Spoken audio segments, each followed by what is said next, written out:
Welcome once again to the Goddesses of Gore podcast here on Midnight's Edge After Dark. With me, as always, on the Goddesses of Gore is the editor over at 1428 Elm, Miss Susan Layton. How are you doing tonight? Hey, I'm doing great, Tom. Hey, Mecca, how are you guys doing? I'm great. Thank you guys for hanging out and showing up, on everybody in chat and all of our special guests. Yes, everybody in chat, thanks for coming. We have some good people joining us this week. I have my co-editor from 1428 Elm on, Joey Click. Hey, Joey, how's it going? Hey, what's up, guys? How you guys doing? And we also have Luke Lucas, as you guys remember from the Halloween 2018 podcast and from other times that he's been on the show. Hey, Luke, what's happening tonight? Hey, I'm good. How's everybody doing? Great. Awesome. Fantastic. Yes. Lucas is with the lid off and all. I ordered that video so many times on the box when I was a kid. I just finally bought the CD because Mecca forced me to. But anyway, we got a fully loaded show. We expected it to be a slow show, then all of a sudden some things came across, or however you want to put it. So Susan, tell us right off the bat what's going on with Blumhouse and Amazon. Well, yeah, we have some big news. This just came in literally before we went on air. Blumhouse and Amazon Studios have partnered together for 8 original thriller films. So this is huge because a couple months ago, the CEO of Amazon came on and said that he was highly interested in getting in the business of horror. This was shortly after they saved The Expanse because he was looking for a quality science fiction show to get into bed with, figuratively, so to speak. So today the news came like hot off the wire that they are joining forces. They're going to come together, and horror, your original horror, is going to be on Amazon Prime. And this is like huge because, like Joey so aptly pointed out at the, in our pre-production meeting, this is pretty much like, how'd you phrase it, Joey? It's basically the horrors version of the Marvel Cinematic Universe, really. I mean, if you look at, if they're going to take like us, make television programs and then have feature films based out of that, yeah, that's really exciting. That's a lot of it's a lot of horror coming our way, bad or good. Yeah, I don't know. I'm kind of excited about it. I know that Luke, since you've been covering Blumhouse's Into the Dark, which I happen to really enjoy. Apparently, from what I've been reading online, it's very mixed with the reactions. I'm hoping people aren't as mixed with this partnering with Amazon. I'm hoping not as well. I think this kind of dovetails with the news that The Walking Dead and AMC as a whole is looking to do something similar, because now they're going to try to do their own Walking Dead universe, cinematic universe. We're getting a sequel movie that sounds basically like it's going to be the aftermath for Jesse Pinkman. So I think that the environment out there is good for these type of deals, but I just hope it works better for Blumhouse than Into the Dark is right now, because I really enjoy those two. I've got to interview like one of the actors in Flesh and Blood, Tembi Locke. Those are fun. They're fun movies. They're Blumhouse, but they're not ridiculous, and they actually have a story to them. There's a lot of acting. They're really nice little contained movies, and so far the reaction to those have been pretty mixed, to the point where I don't even see. I believe they have 6 of those that are already shot in the can. And I don't even see any previews for them anywhere. There's no screeners out there for the next episode. There's no descriptions on IMDb, which isn't like completely out of the ordinary, but they came out gung ho for the first 2 episodes, and it's sort of been lukewarm for that, and it's kind of sad. Yeah, that is. And it's kind of worrisome too, because I thought with The Body coming out, with having Ray Santiago in it, fresh off, Ash versus Evil Dead, and they really showed him a lot in the previews, and he did press for it. I thought the reaction would be bigger than what it was for The Body, because I thought that was really well done. I really enjoyed it. I loved it. And yeah, it was kind of poking fun at a lot of horror tropes, but it was doing it in the right way. And it was kind of taking them in a new place that we hadn't seen before without doing the subverting expectations that everybody is like so into. It just took them into different areas. And the Body was really fun. Even the main actor in it carried that movie when he had to. There were slasher moments, there were classic horror, like you think somebody's dead, but they're not. And people just didn't bite onto that at all. No. Yeah, No. but that like what they're doing on Hulu is a little different than what they're planning on doing on Amazon. That's just an anthology series, right? Right. It's just an anthology series. Yeah, whereas what seemingly what's going on with the Blumhouse, the television deal, like this is kind of unprecedented. Like I said, bad or good, depending on how the quality is, like it's a full integration of series and film, right? Like they're planning on making features based off series that they make for Amazon Prime. The way that I'm understanding the way it's working, right? Yeah, that's kind of what I took from it too. And it's pretty yeah, it's massively, like this has never happened before. Not on this scale and not with the backing that they have.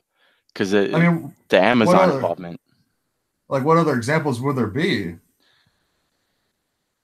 Well, having right, there are none like this, but of just like anybody trying to just like come out right from the start and saying this is what we're going to try to do, and we are starting our universe and we're doing it with Amazon.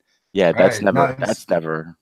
I mean, like you have the pedigree that Blumhouse has built over the last 3 or 4 years, and then mixed with the the endless pockets of Amazon. I'm excited. Oh yeah, that could be really good. Well, and plus Prime Video's got a very solid global audience, which is great right off the bat. And then they're also with Jordan Peele now. They closed some deals with Jordan Peele, which is tremendous, because he's going to be on CBS All Access coming up in 2019 with the Twilight Zone reboot. So they're serious. They're getting the heavy hitters. And like to your point, Joey, Blumhouse is the place to go. I mean, there for a while, Ghost House was in the game, but until The Grudge comes out, when you think of horror, you think of Blumhouse. Yeah, they brought M. Night Shyamalan back from the dead. Right. Yeah. Yeah. So that's enough right there. There's got to be a I See Dead People joke in there somewhere. Yeah, and we'll find out in January just how big Glass is. I see a lot of people in the theater. Yeah, that looks incredible. I know that's not one of our topics, but that looks magnificent for sure. Well, I think that's going to be one of those movies that everybody's going to go see it. It's going to be a huge crossover because you're going to have the superhero audience and the horror audience. So I think it's going to be pretty massive, unless it absolutely gets slammed by the ratings. But I don't know.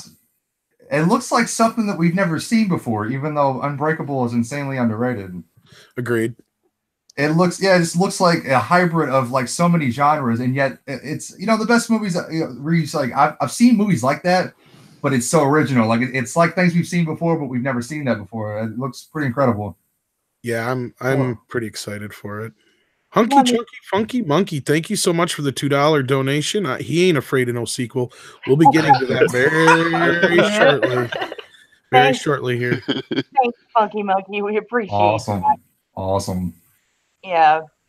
No, I hope everything works out. I hope that the Blumhouse and Amazon really bring horror more into the mainstream, because Halloween did really well, but now it's kind of quiet.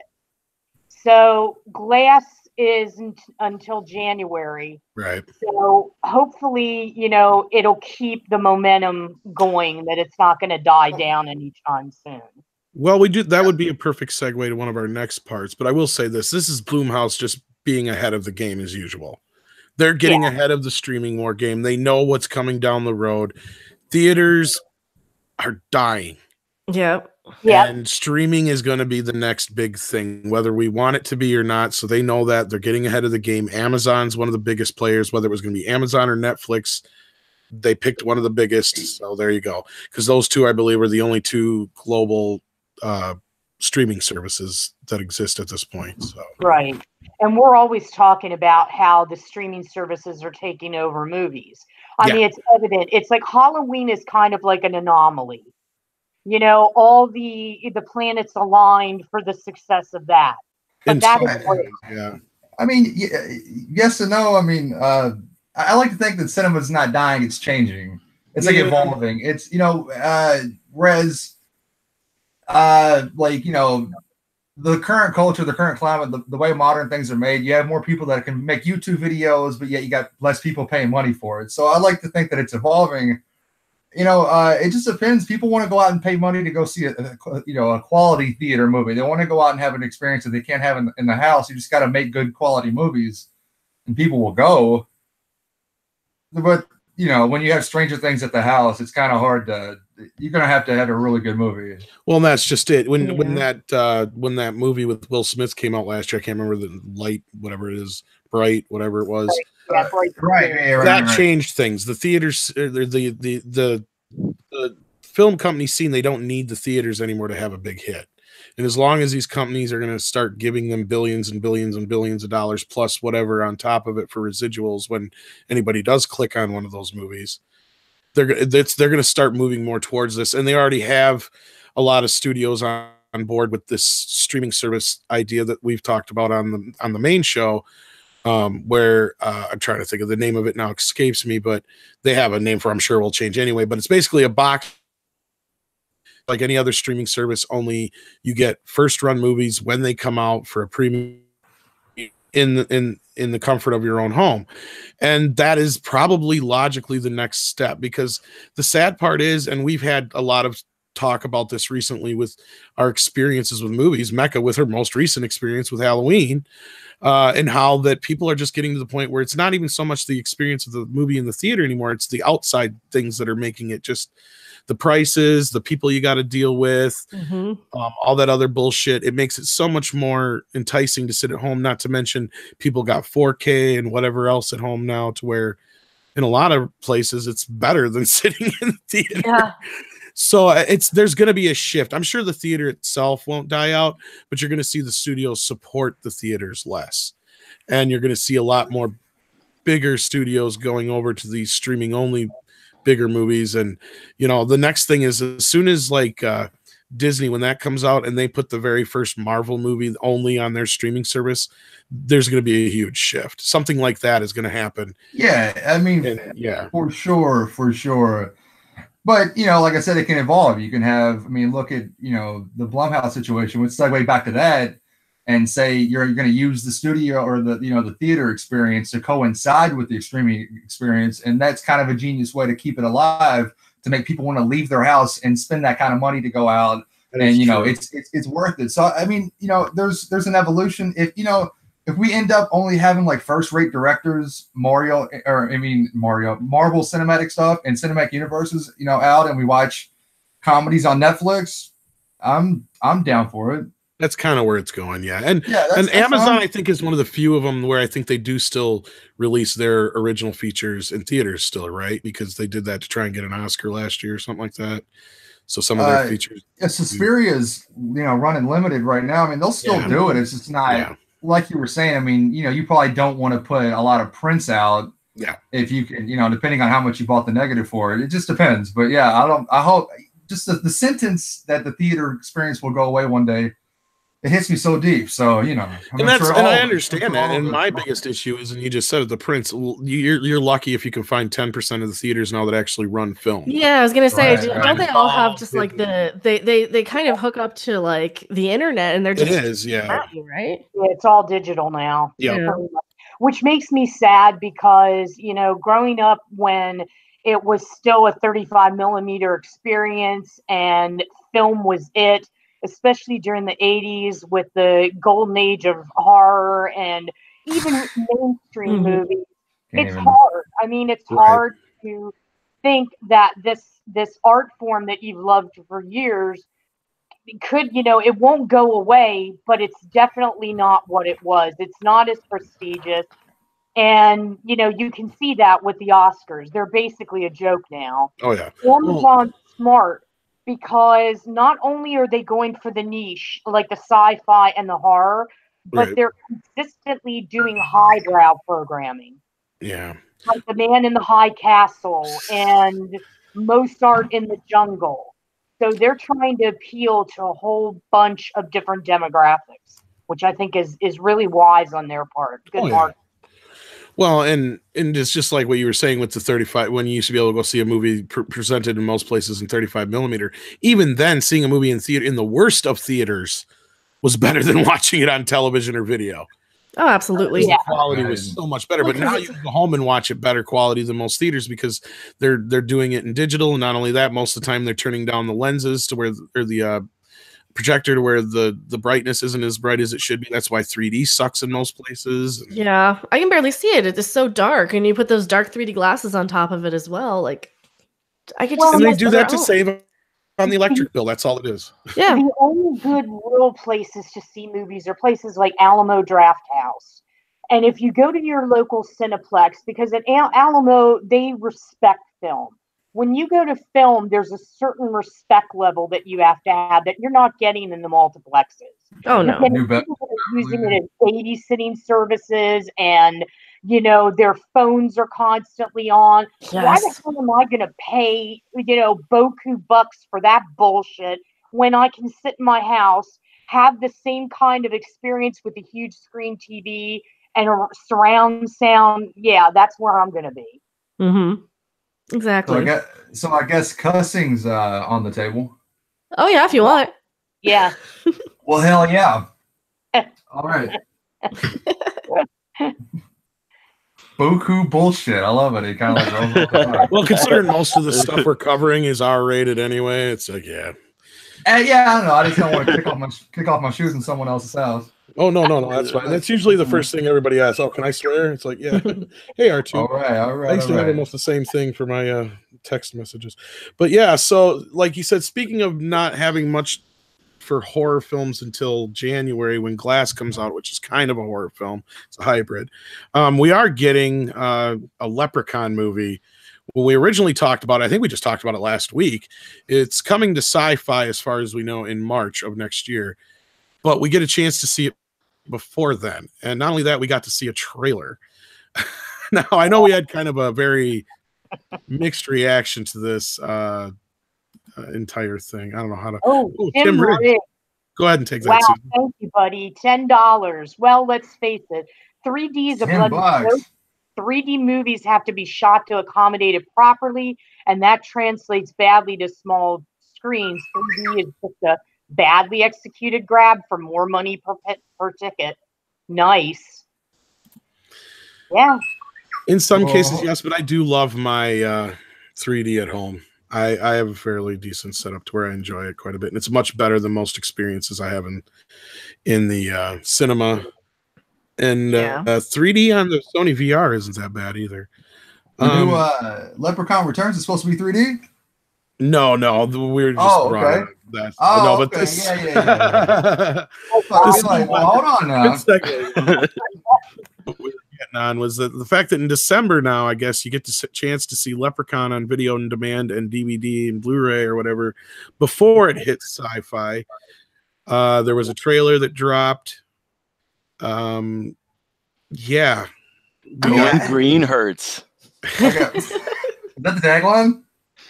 Yeah, that's in the trailer. I was about to say, like, that was gold, man. You should get on their PR right now. I know, right? That was great. I love it. Make check payable too. So, you know, your assessment of it with it looked like you thought it was a Geico commercial. Yeah. The first couple seconds, it looks like somebody's going to ask her if she wants to save money on car insurance. But, I mean, as it goes, I mean, I know you guys, it seems like you guys really didn't dig it, but the last half of the trailer isn't the worst thing I've ever seen. No. You know, I actually didn't mind seeing Ozzy. That was kind of nice in the beginning. And then as soon as we got to see the Freddy Krueger version of the Leprechaun, I'm like, yeah, I'm out. I mean, Warwick Davis, of course, miss him, but even at the same time, it's like he doesn't even act like the other Leprechaun. Susan brought this up in our pre-show where we were talking to each other. It's like, you know, he doesn't have the same charm, not to even be punny, but he doesn't have the same charm as Warwick Davis. And that's true because Warwick Davis was kind of in on the joke with the audience. There was a lot of fourth wall winking to the audience when it came to Leprechaun. Yeah. And he knew how to treat the character. In this instance, I feel like we're just going to get a Freddy Krueger wannabe. But I want to be wrong. I'm glad that we're going back to the basics instead of that remake we got from WWE. I don't know if any of you guys know what I'm talking about, but I completely forgot that existed. Yeah, most people like entirely forgot that even happened on Earth. And it wasn't even that long ago, right? Yeah, it was only like 2012 or 11, something like that. Not maybe even sooner than that. So it hasn't even been that long. It's in that box set that they just come out with a couple years back of Leprechaun. I know that because that's the only way they could probably get anybody to buy the 2014. 14. I knew it was. It wasn't too long ago, but frankly, I'm kind of a 2-year-old. This actually was in the works way before the Halloween deal. But I believe the reason we're getting to see it in December on demand and on video is because of Halloween. I don't know if anybody else agrees with me, but I haven't seen anything saying it's not going to be on Sci-Fi. So I'm expecting it to still be on Sci-Fi in March as well, probably in a little edited form.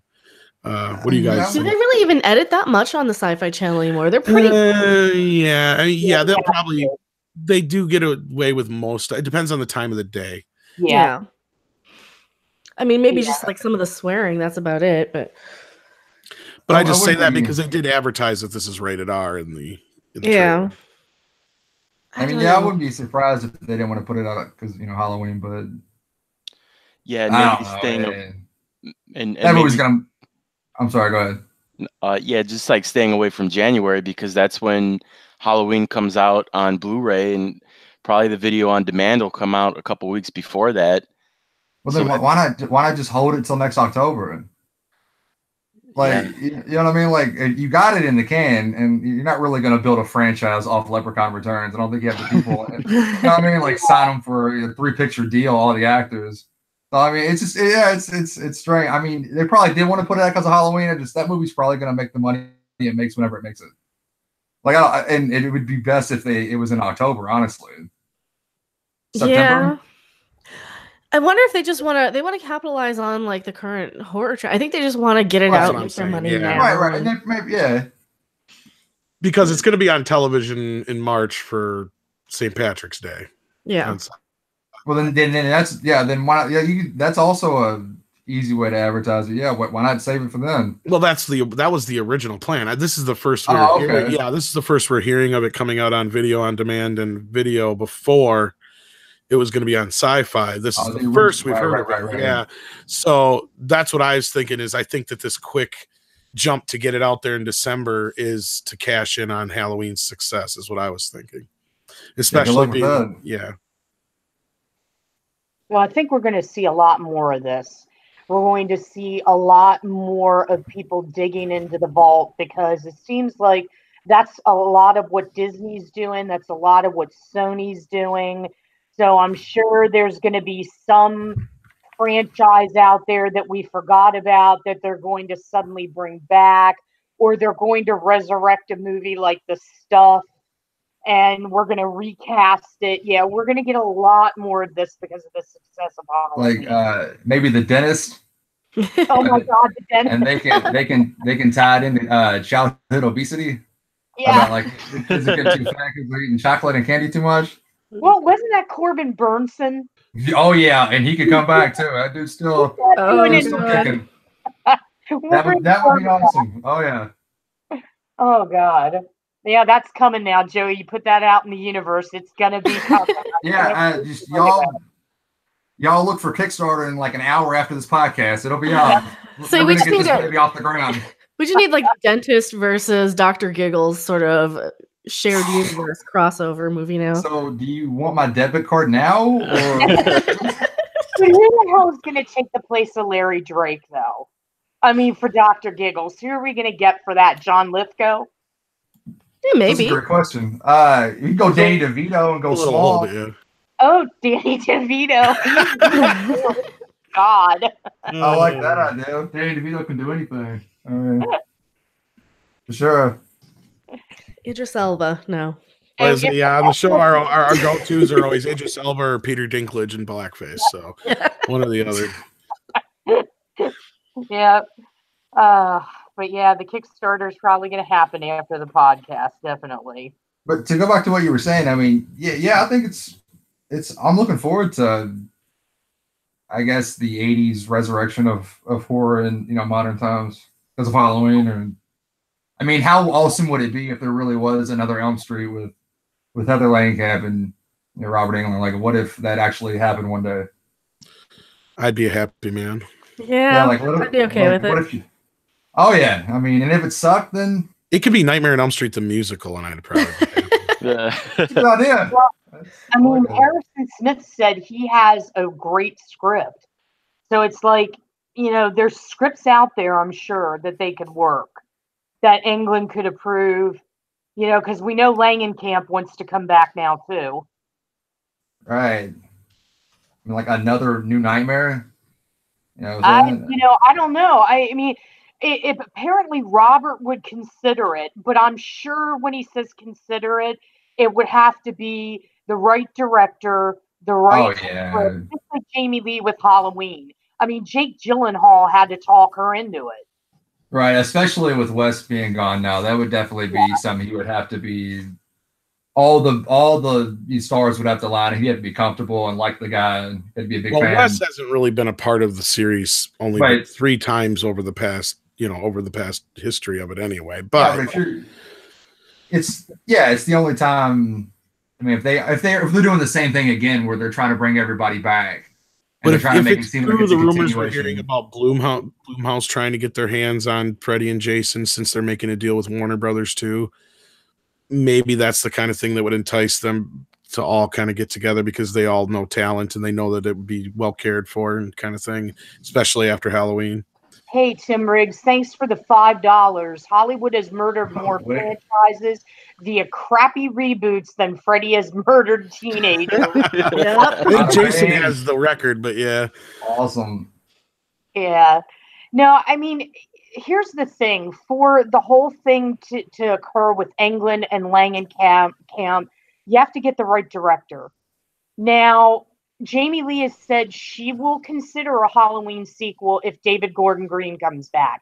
If it's not him, forget it. So who out there, and maybe the chat, we can throw this out to you. If we were to get a script, assuming there's a script done, Robert Englund loves it, Heather Langenkamp loves it, the one big piece to the pie that would get everybody involved is a director. Who do you think can do that job? Because that is a monumental undertaking. What do you guys think? Who do you think? Are we going like anybody we want working today? Yes, today, obviously, yeah. Without a doubt, if he's interested, I'm going Del Toro 100%. If he would do it, only because the dreamscapes would be out of this world.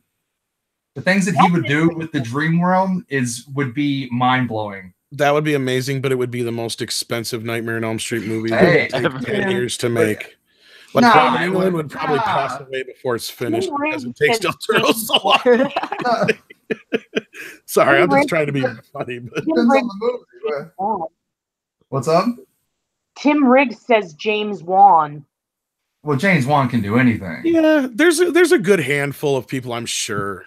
And that's a great idea. The producers are a big deal too, and that's where I said Blumhouse would be a good set of producers to be like, okay, We know how to treat this properly. Who do we get? And they know they have their stable. They have the means. They have the connections. And I think they could make it happen. Legendary is also rumored to kind of be wanting to get their hands in the pot too. So it's all kind of like a big thing right now. Within the next 2 months, we're going to hear of another Nightmare on Elm Street movie happening. They're probably going to finally get Friday the 13th moving. We're going to hear about the Halloween sequel, but probably about the same time the video drops in January, like Luke was saying. So I would not be surprised at all if we hear about it soon. So, yeah. And this Leprechaun thing, like I think that just to get back to where we started, I think that's all this early release is just to cash in on the recent success of Halloween, because classic horror is big now, and they're taking this back to the original. This is a direct sequel to the original film. In fact, this is the only sequel that's a direct sequel to the original film, if you really look at it. So it does have that going for it, in a way. I don't know, Joey likes that idea, but Byron Dunbar asks an interesting question. Does GDT even like the Freddy movies? Oh, I mean, maybe. I think he was actually considered at one time early on to direct one of them, or he was especially probably considered during Freddy versus every major director was considered during Freddy versus Jason. But I mean, I'm sure if you were to ask him, absolutely, he's a fan. I've never seen him say it, outright. But I mean, I think the man values creativity. He's drawn to that kind of thing, and Nightmare on Elm Street is one of the more creative movies of all time. Like plain and simple. Like it's almost undervalued how creative that idea is. Yeah, I get what you're saying, because I felt that way with the remake. I'm like, they are underappreciating this property.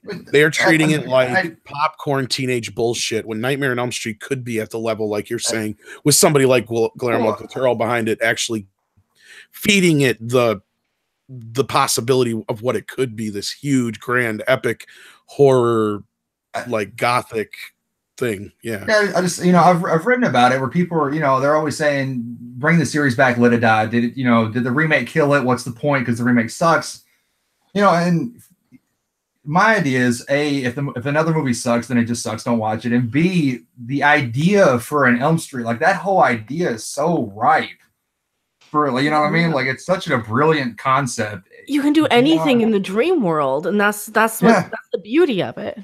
Yeah, so you can make like another reboot, and if it's good, you can spawn a whole nother series around it. Like Robert was talking recently about how they're going to need another actor because of 8 films, and it can be something that's not just a reboot; it's like its own thing. Right. It's such a great genius concept. Well, and I even had an idea where there's more than one Dream Demon, where Freddy's not the only one.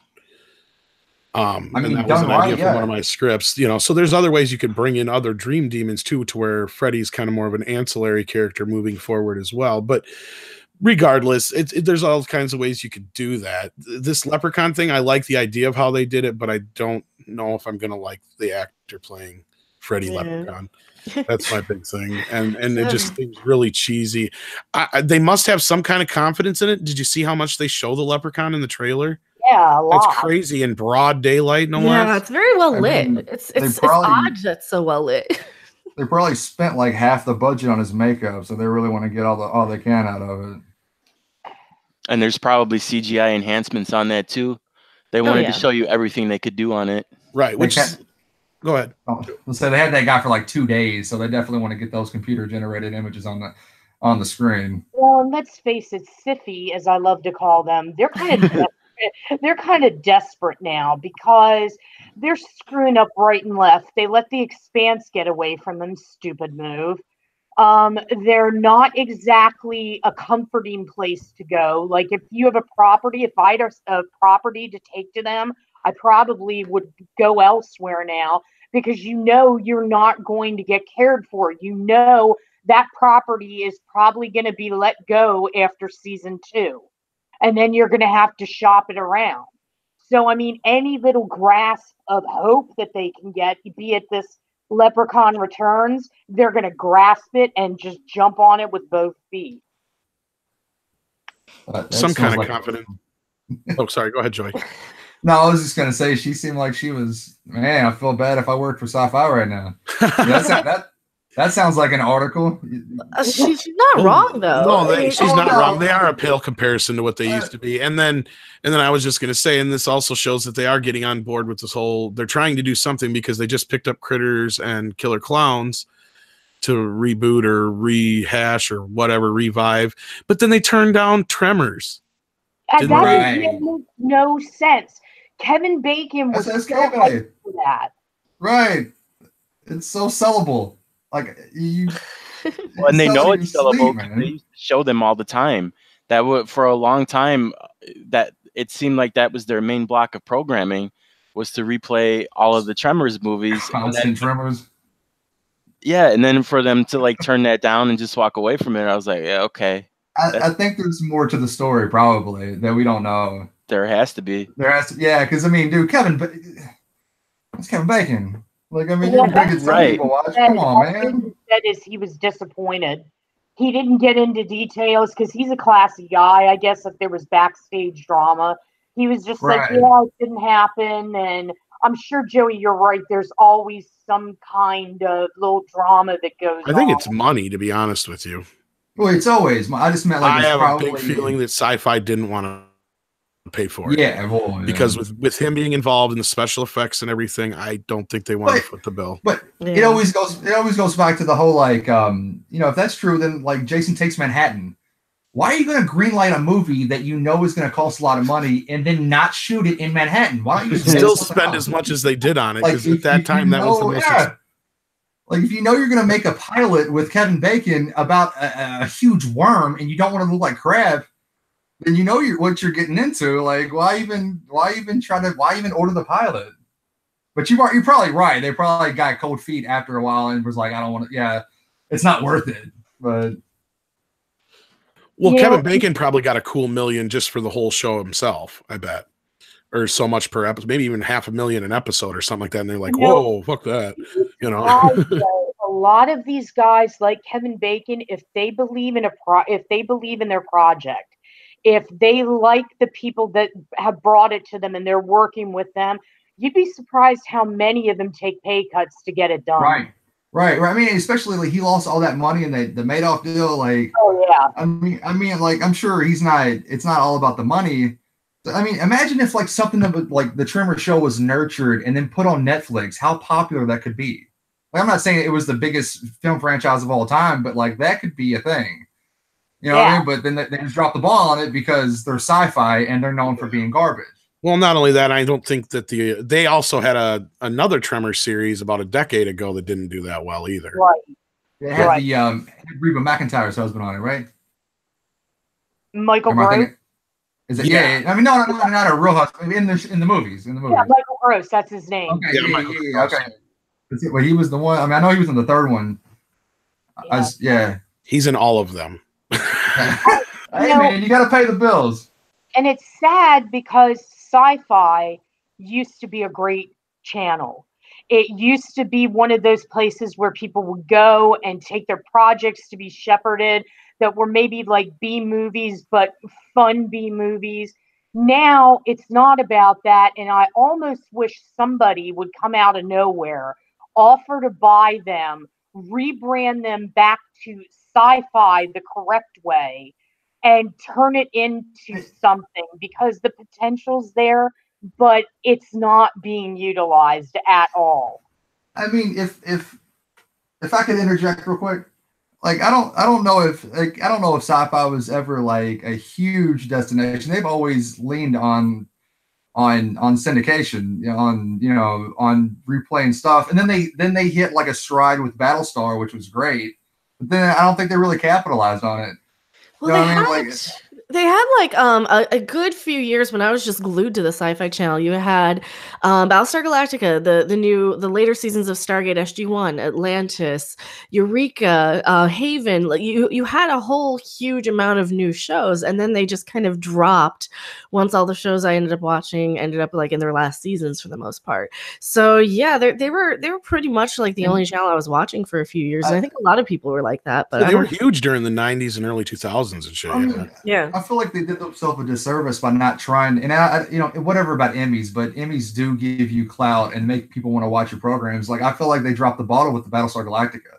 Like that show could have garnered Emmys and they didn't, and then now they're looked at as like the flea market of television. I mean, for the most part. I mean, look where AMC is now versus Sci-Fi. That's exactly very true. And AMC though is totally different than what they used to be though too. Sci-Fi didn't they changed over and they didn't survive it. AMC on the other hand did. They changed, They figured out that they needed, you know, AMC is their huge platform. Then they had the quirky IFC where you get shows like Portlandia and that kind of cool stuff that goes to a certain demographic. Right. Then you have Shudder. And then you grow Shudder. You help foster it by getting the best kind of talent. So there you have that other niche. AMC is very smart. And if I had a property, I would probably shop at the AMC. Well, Shudder is what Sci-Fi should have been. Right. Exactly. I mean, not streaming, but the way they ran the channel could have been that way. But you know, you get what you get because they've always, you know, they cheapen their product, and then they wonder why nobody wants to come make shows for them because nobody wants to watch their shows because they put themselves off as cheap product, and then the circle just continues over and over again. Yeah, right. You know what I mean? That's they're a victim of their own situation.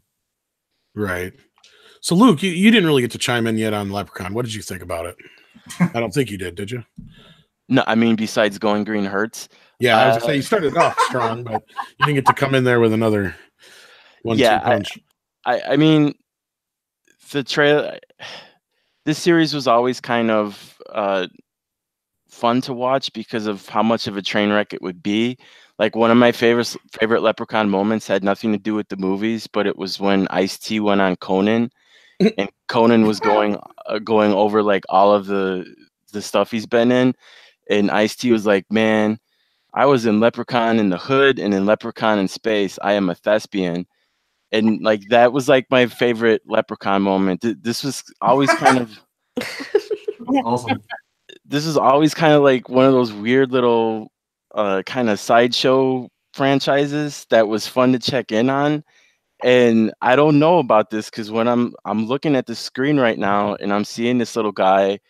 It's been on there for a long time. Yeah, and he keeps looking at me. And when I logged on to Twitter today to get the link for the hangout, I'll take it down soon. Yeah, the first thing that popped up was his face, and I'm like, oh, they're trying to go a little bit more hardcore with this guy. Okay, but it's Leprechaun, man. Yeah. Yeah, I mean, it's hard to really bash it because it's not like the series has ever been anything prestigious. Outside, I think the first 2 films, they've all been straight to video. Yeah, and I think like you were very like right, and like what you said with Warwick Davis, he was in on the joke. It was fun. It was like kind of senseless slashery type violence. I mean, he killed somebody with a pogo stick. Yeah, you'd have to. The way you realize, like, yeah, it was awesome. It was awesome. Yeah. Yeah. Like one of my favorite ones besides the first one is Leprechaun in the Hood, especially when he's sitting there getting stoned, I think in the bathroom or whatever with that one guy. A friend with weed is a friend indeed. It's like you could watch that and Tales from the Hood like at the same time and just be like, well, the Leprechaun in Space is probably the worst of the bunch outside of well, the best thing about that movie is the title. Yeah. Yeah. Well, and it was a given. It was like it was meant to happen, but it was just like, oh, really? Because it came right off the heels, I think, of Jason X and what was the other one that went to space? Hellraiser and stuff like that. So. Oh God, Hellraiser! Bloodlines was Bloodlines the one in space? It was 4. Yeah, oh God, I saw that in the theater. And I had a laser disc. That's like the last. I mean, it sucks, but like the last. That movie deserves its own Midnight's Edge video. That movie is such a piece of. It's got so much into it. Because I think Kevin Yeager or somebody like that was one of the original directors or whatever, and it was just a big, huge fiasco. But anyway, so yeah, anything else about Leprechaun anybody wants to say before we talk about some ghosts? Yeah, real quick. Is anybody a Goosebumps fan? Do you remember the second Haunted Mask episode? Am I the only one? I know the one you're talking about, but I've never actually seen it. But I remember the book. All right, cool. Look it up. The Leprechaun looks just like that. Yes, he does. Yes, I know exactly what you're saying. Yeah. And I only came to this conclusion because you've had me stare at it for the last minutes. Well, like I said, I think they're really pointing at you, Freddie. Now I'm just leaving it up there on purpose just to mess with you guys. No, we'll get rid of it now. There we go. I do have one quick question though about we were talking about who would direct the new Nightmare on Elm Street series. I have a crazy thought, and this would probably be terrible, but I would almost want to see Tim and Eric direct a Nightmare on Elm Street movie. It would probably be terrible, but hear me out. They're surreal and weird enough that it might actually work.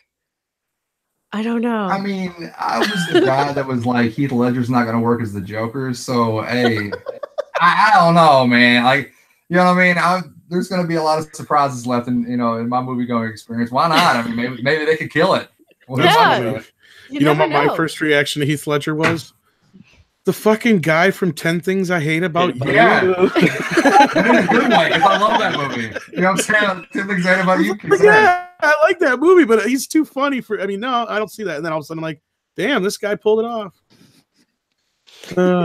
Speaking of pulling things off, or in this case, not pulling them off, the new well, it's not new anymore. It's been a couple of years. The remake of Ghostbusters. I don't think there's a fan on the panel, I would imagine here. If everybody has seen it anyway. Ghostbusters 2016 can burn in a fire. Yeah. Right next to Cat in the Hat. I mean, I would take Cat in the Hat over that. The thing of it is I know that this movie got sold on paper with, they're like, oh my God, yes, we put Melissa McCarthy in this and Kate McKinnon, she's hot on SNL. And we're going to throw in the hot guy of the moment, Chris Hemsworth. This has potential. It's great on paper. We'll get Paul Feig or however he pronounces his name, fresh off Bridesmaids. We're going to get that guy. This is going to be great. And then once again, paper does not turn into execution. And you get that misstep. Have you seen it? You've seen it, right? Yeah. Oh yeah. I don't. Oh, I've seen that body. No, I don't. I mean, to play devil's advocate, I didn't find it to be the worst movie I've ever seen. I mean, I think their chemistry works really well in the movie. Got some second to third act problems, but can I click him off here? No. I'm being serious. Like, I mean, I don't. Yeah.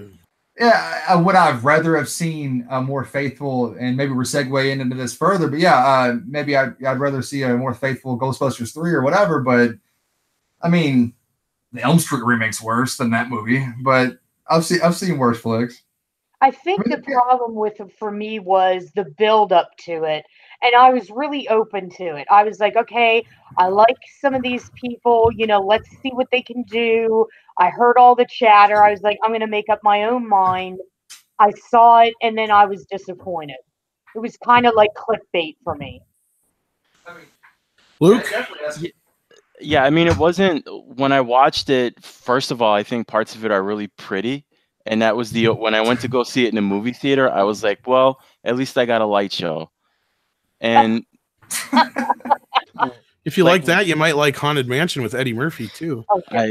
Oh God! Go to laser shows.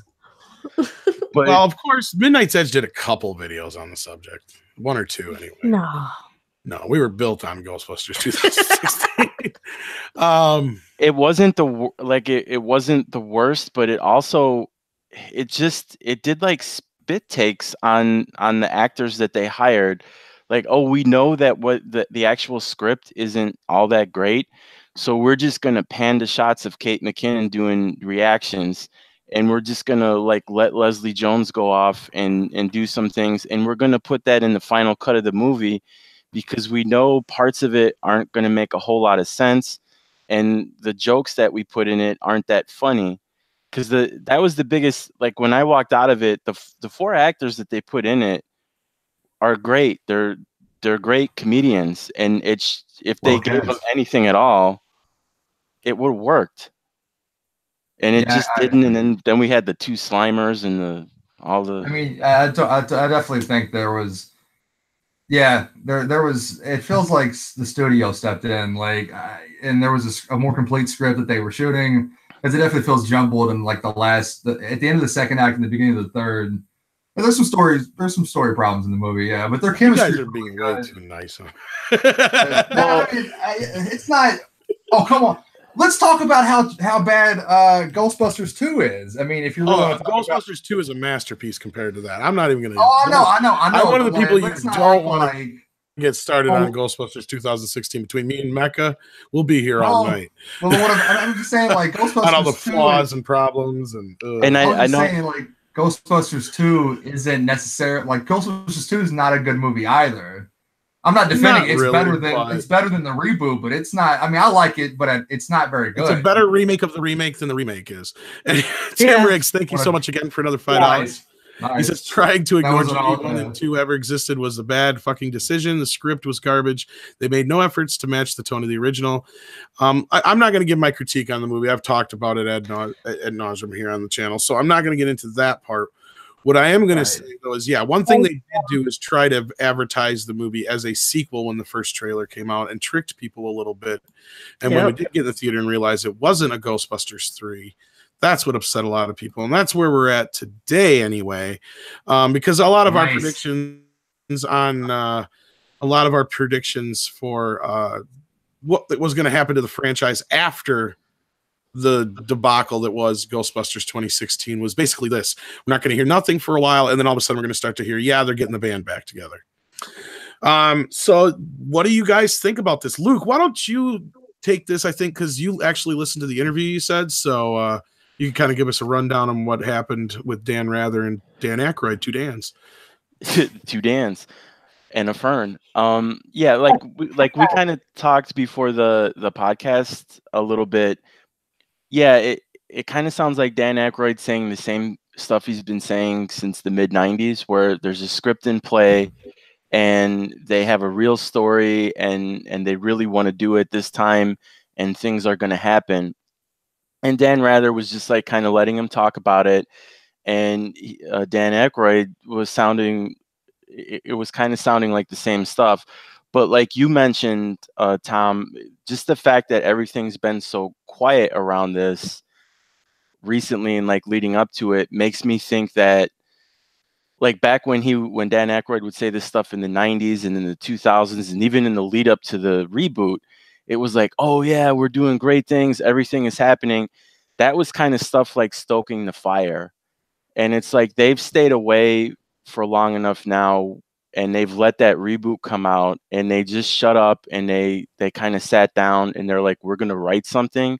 We're going to put something together and we're going to get buy-in from the original actors so that they don't come back as stupid, weird cameos of characters that they were not, to, in some cases, to just get killed off like they did in the reboot. Just get the original actors. Spoilers. No, yeah, I mean, spoiler alert, man. I'm saving you money if you haven't seen it. Hopefully. Yeah, but it was on sale. But I heard that month. I wanted one of the posters for it too, because the ad campaigns for it were pretty slick. It was like really dark stuff with neon things, and if you want to get my money, design things with really dark backgrounds and neon colors, and I'll probably buy it. Sweet. But yeah, and just to like finish up what I was saying though, like with what Tom said, it just sounds like, it's the same line that Dan Aykroyd has always had, but he kind of sidestepped the reboot. He was originally, when the reboot came out, he was really mad that they had sort of reshot the ending and chopped things up in a way that made them go over budget, so that the money that they made off of the movie actually only ended up covering their costs, or they lost money instead of making money that if they just would have went with the movie they originally had shot or had originally planned to shoot in the production design. And he's just kind of moving forward with it. And I do think it's I'm hoping it's like a quiet confidence so that we get something soon that doesn't have to be perfect, but I just hope, like the original, has a lot of jokes in it that are funny and still has a story that you can kind of identify with. Yeah, I don't think Dan Aykroyd or Bill Murray's going to make that movie, but I'm staying positive. I mean, didn't he say he wouldn't do it unless he came back as a ghost? Well, yeah, and even Dan that was the Aykroyd whole mentions that. Well, Even- you're like, right. I mean, that would. Yeah, Aykroyd said that. Aykroyd said Billy's going to come back. I'm sure he'll want to do it because he's going to be a ghost in it. Oh, well, I didn't see the interview. All right, well then, Yeah, I could just turn it up. Well, actually, the quote is, all I think Billy will come. The storyline is so good, even if he plays a ghost. But yeah, because that's the whole thing for years. Bill Murray kept saying, I'm not going to do it. And he's like, all right, I'll do it if you kill me off and I'm a ghost in it or whatever. And they did that, and he still turned the script down. And that's kind of where they found themselves. And then Paul Feig came into the picture, and yeah.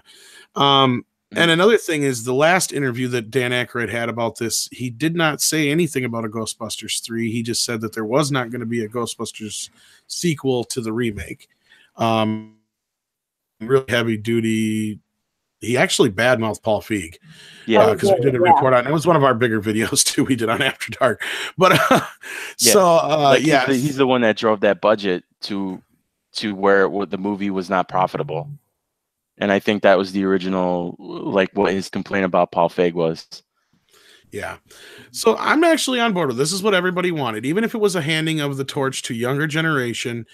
And even if it was the same cast, it wouldn't have mattered as long as it was a sequel and in the same continuity, because that's what I think one of the biggest problems most of the general audience had, at least, not people like Mecca and I who really hate the movie, but the general audience at least is that why did it have to be such a remake? Because a lot of people said, oh, it's goofy, it's funny, and the girls got great chemistry, but then it stops to remind you that it's a Ghostbusters movie. Like they have to do something that reminds you it's a Ghostbusters movie.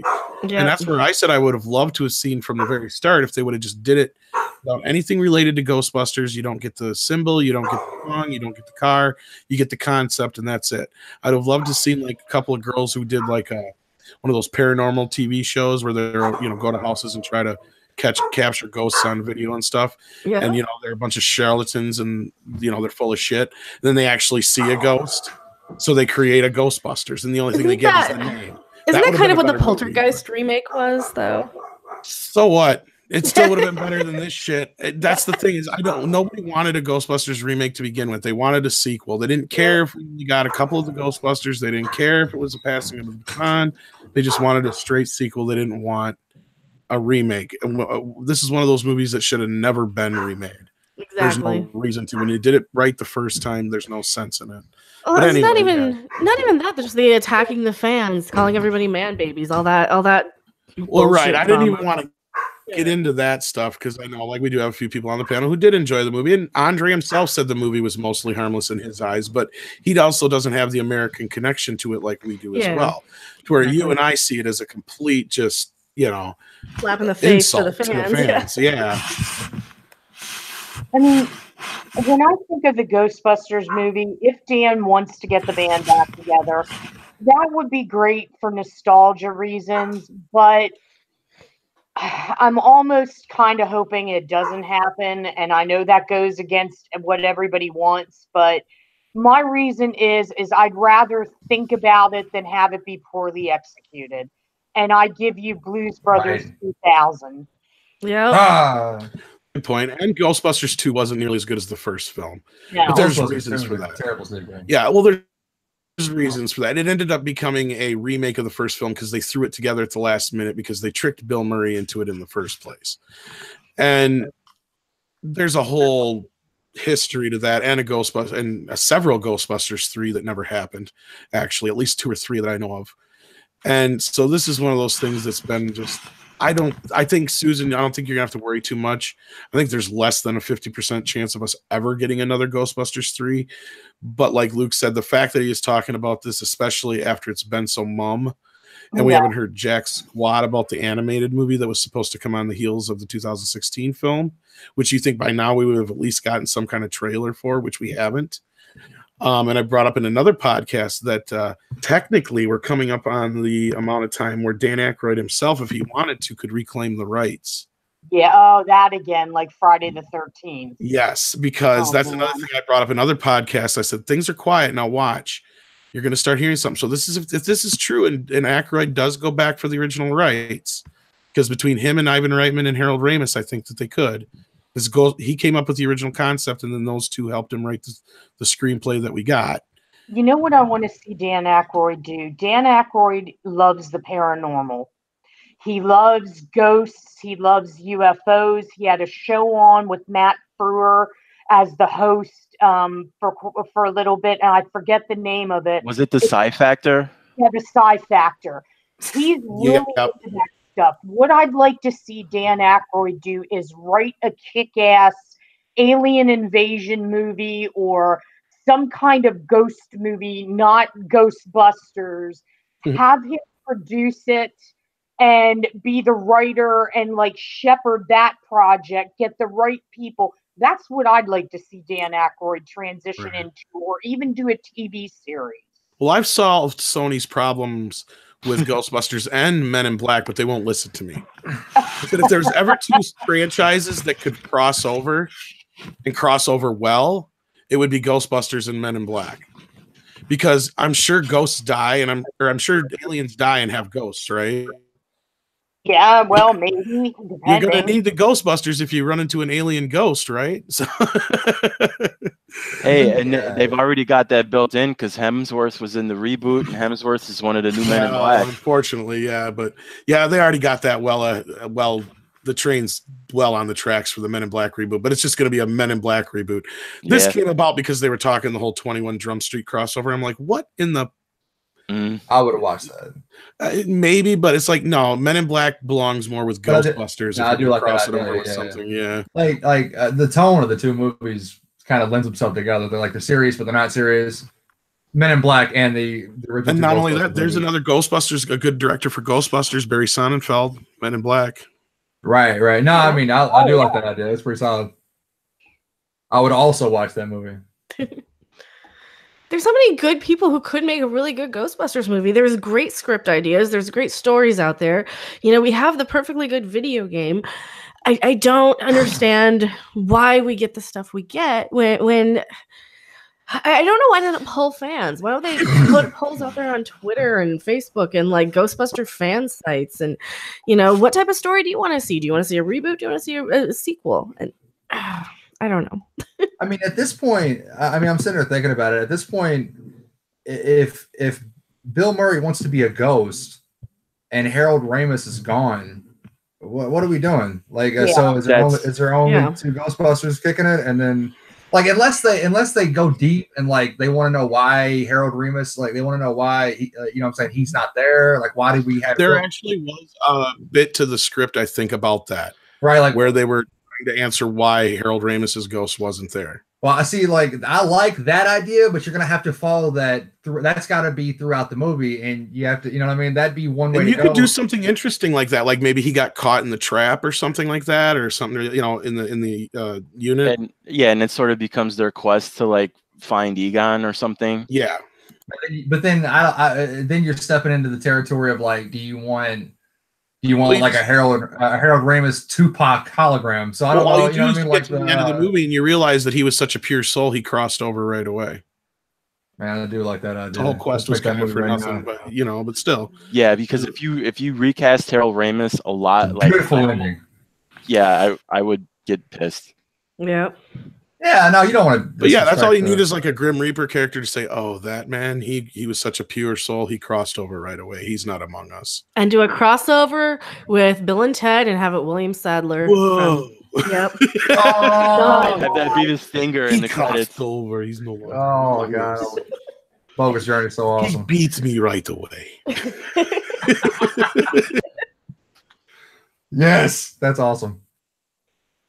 Only 2 other idiots have done it before. Oh, hold on. No, hey, I got something to say. Did you guys know that there was a Tales from the Crypt opening featuring Bill Sadler as Absolutely. the Yes. Good God, I saw that the other day and it blew my mind. And that's because he's been on Tales from the Crypt, I think, more than any other actor. Plus, he was in both movies, I think.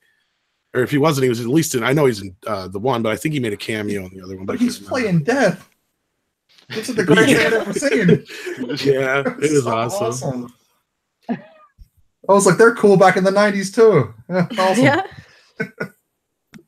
Yeah, we won't get cool stuff like that anymore, it seems like. Even though we get all these crossovers, it's still like that was a pretty big surprise back in the day. I loved that. Oh, if I was my age now watching like early 90s HBO and that happened, man, I'll throw my TV out the window. I'll be so excited. I think I remember seeing it. That's really? Oh man, that's awesome. Yeah, I probably saw it as it aired.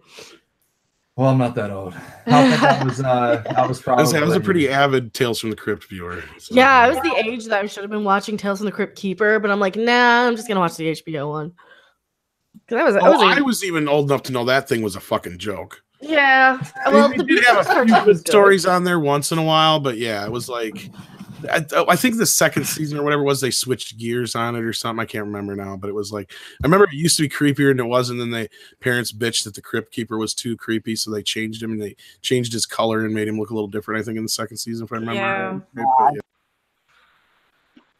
I mean, the whole concept of a Tales from the Crypt cartoon seems like an acid trip anyway. Like how would it even get made? Like if somebody pitching that to us, you're like, no. Well, we had like a few of these in the late 80s. We had the Addams Family cartoon, which was great. The Beetlejuice cartoon, which was amazing. That was surreal as crap. And that was speaking of Ghostbusters, the real Ghostbusters cartoon actually has some pretty fucking hardcore episodes. All classics, especially in the first couple seasons. All classics, but seems like a step. Those lend itself to maybe like some PG storytelling. I mean, Tales from the Crypt seemed like it'd be as a Saturday morning cartoon, though. That's a mess. Stretch. Like, I mean, what's next? Like a cereal for Michael Myers? Like it just seems a little weird. Tales from the Crypt evolved from the EC comics back in the day. Oh, absolutely. Yeah. Now, if you turned Tales from the Crypt into like a Sin City graphic novel type thing. I bet that would go over really well. Like on Netflix? Yeah, something like that. Yeah. That sounds amazing. Yeah. No, I wasn't saying that it can't be but that would be more like for adults that, That's what I'm saying. Goosebumps actually did Tales from the Crypt for kids better. Actually. Yeah, Goosebumps is definitely for kids. And I still watch it to this day. It did it better than the Tales from the Crypt. The TV series was just to cash in on the success of the Crypt Keeper and all that. But who's who's watching that? That's what I'm saying. The funny thing, like who's the demographic? But you know what I mean? Like who's gonna, watch it with your kid while he's watching Bugs Bunny? Like I can't wait for Tales from the Crypt. But you got to remember, Tales from the Crypt was like the Game of Thrones. Yeah. Day. Well, and keep in mind, like all the EC horror comics came out. They came back in like the late 80s, early 90s. I had all, Tales from the Crypt, Vault of Horror, Haunt of Fear. Yep. They were all coming back in full force. So as a little kid, I'm like, I need the Archie comics and then the Tales from the Crypt comics, and I would buy both of them, and I would absolutely love them and cherish them. And then of course I'd watch Tales from the Crypt on HBO, but I was like 9 years old instead of watching Tales from the Crypt Keeper, which I thought was kind of kiddie and a little too kiddie for me. Yeah, it was pretty cheesy. Yeah. I've watched an episode recently just to check it out again, and yeah, it's pretty bad. Yeah. So it was definitely to kind of market it towards kids kind of compete with Goosebumps and what was the other? Even come out yet? Goosebumps hadn't even. No, I don't think so. Well, because I remember little kids. More of a result of Tales from the Crypt. Oh, was it? Because I remember like horror being so big when I was a kid. But because Tales from the Crypt I think started like 90, 91. And I don't think Goosebumps came along until like 93, 94, 95 at least. Oh, maybe. Yeah, because then you had Are You Afraid of the Dark, Erie, Indiana, which that's more of like late middle 90s. And Tales from the Crypt's probably like late 80s, early 90s. It might have even started in 88 or 89, to be honest. Yeah, you could be right. The live action show? Yeah. Yeah, I think it was definitely the late 80s. You could be right. Yeah, I'm pretty sure it was late 80s. Because it was before Danny Elfman. It would have been right after Batman because they made a big deal about Tim Elfman. Right there. Yeah, like right there. Theme. Yeah, so it had to be 88, 89, somewhere in there, right between either Beetlejuice and Ghostbusters, or Beetlejuice and Batman, or right after Batman. Too many movies we're talking about now. But back to Turtles, that era. Yep. But what a classic. Go ahead, I'm sorry. No, you're fine. I was just gonna say to get it back to Ghostbusters, and then we can kind of flip to the next subjects. I know we had a few to run down through. I don't know if it'll happen, but if I'm right about Dan Aykroyd getting the rights back, that'll give it more traction than it probably would have otherwise. Because then that means they're going to be backing it more, and you got to get Rick Moranis involved. Well, I know it's impossible, but you got to do something. He came back to the Goldbergs to play Dark Helmet, but I think it's going to take a lot to get Rick back, because I don't think, even though it happened 20 years ago, I still think his wife passing away was a loss. Absolutely. But what about this? What about if you convince Bill Murray not to be a ghost, and he actually does what he did in the second movie, but he legitimately takes the spot of being the fourth Ghostbuster? Could. I know Rick did say he does want to get back into acting now that his kids are all grown up. Right. I think he has done a few things. Have the right, like, it'd have to be right. Like, just start with a really good script and integrate his character in an important way. And good Ghostbusters 3 could be the movie that does get him back in, in business.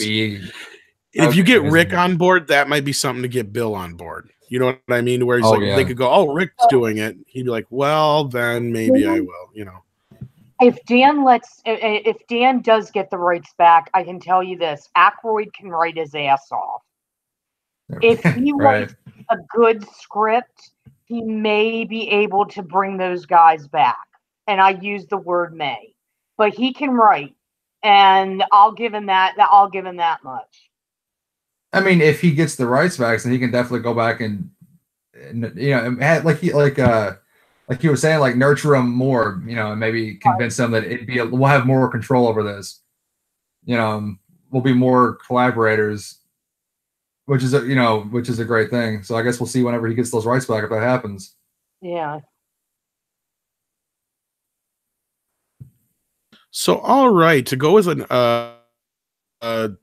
last week, we were right about that photo we put up when it comes to Child's Play. Yeah. It was interesting because and we got a poster now. We put that up, and I'd say within a couple days, we went looking for it for the podcast last week, and somebody took it down, and then we get the poster, and that's probably the reason why they took it down from Facebook. Man, I hope that guy who took that selfie still has a job. Probably not. No, probably not. Well, we made sure we covered up his face at least. Yeah. Right. I mean, don't be taking pictures of stuff you shouldn't be taking pictures of. But yeah, it's opening up the same weekend that Toy Story 4 opens. I was about to write an article. That's a genius release date. To a point, yes. We did talk about this on the podcast, but go ahead. Give us your reasoning for that. Oh, absolutely. Like, okay, I think there can be the argument, and I'm not speaking for you two, but being that Toy Story speaks to people that would also go see a horror movie, like, I want to go see Toy Story, like, adults may go see it and not go see Child's Play, but I think it's going to give Child's Play more traction because it's more kitschy. It's current, like, how The Thing got killed by E.T. in the 80s. Like, this wouldn't happen to this, I don't think. I think it would be successful enough.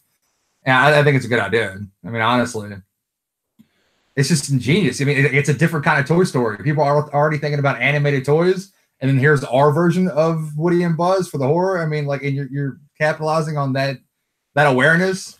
Well, you're not wrong, because you just said, a different kind of Toy Story. The headlines write themselves, and that's the thing, is everybody's talking about that. A doll brawl. What did I say? It'll be the battle of the toy box office. There's all kinds of them. You can just write. They write themselves. So you're not wrong there. I was seeing it.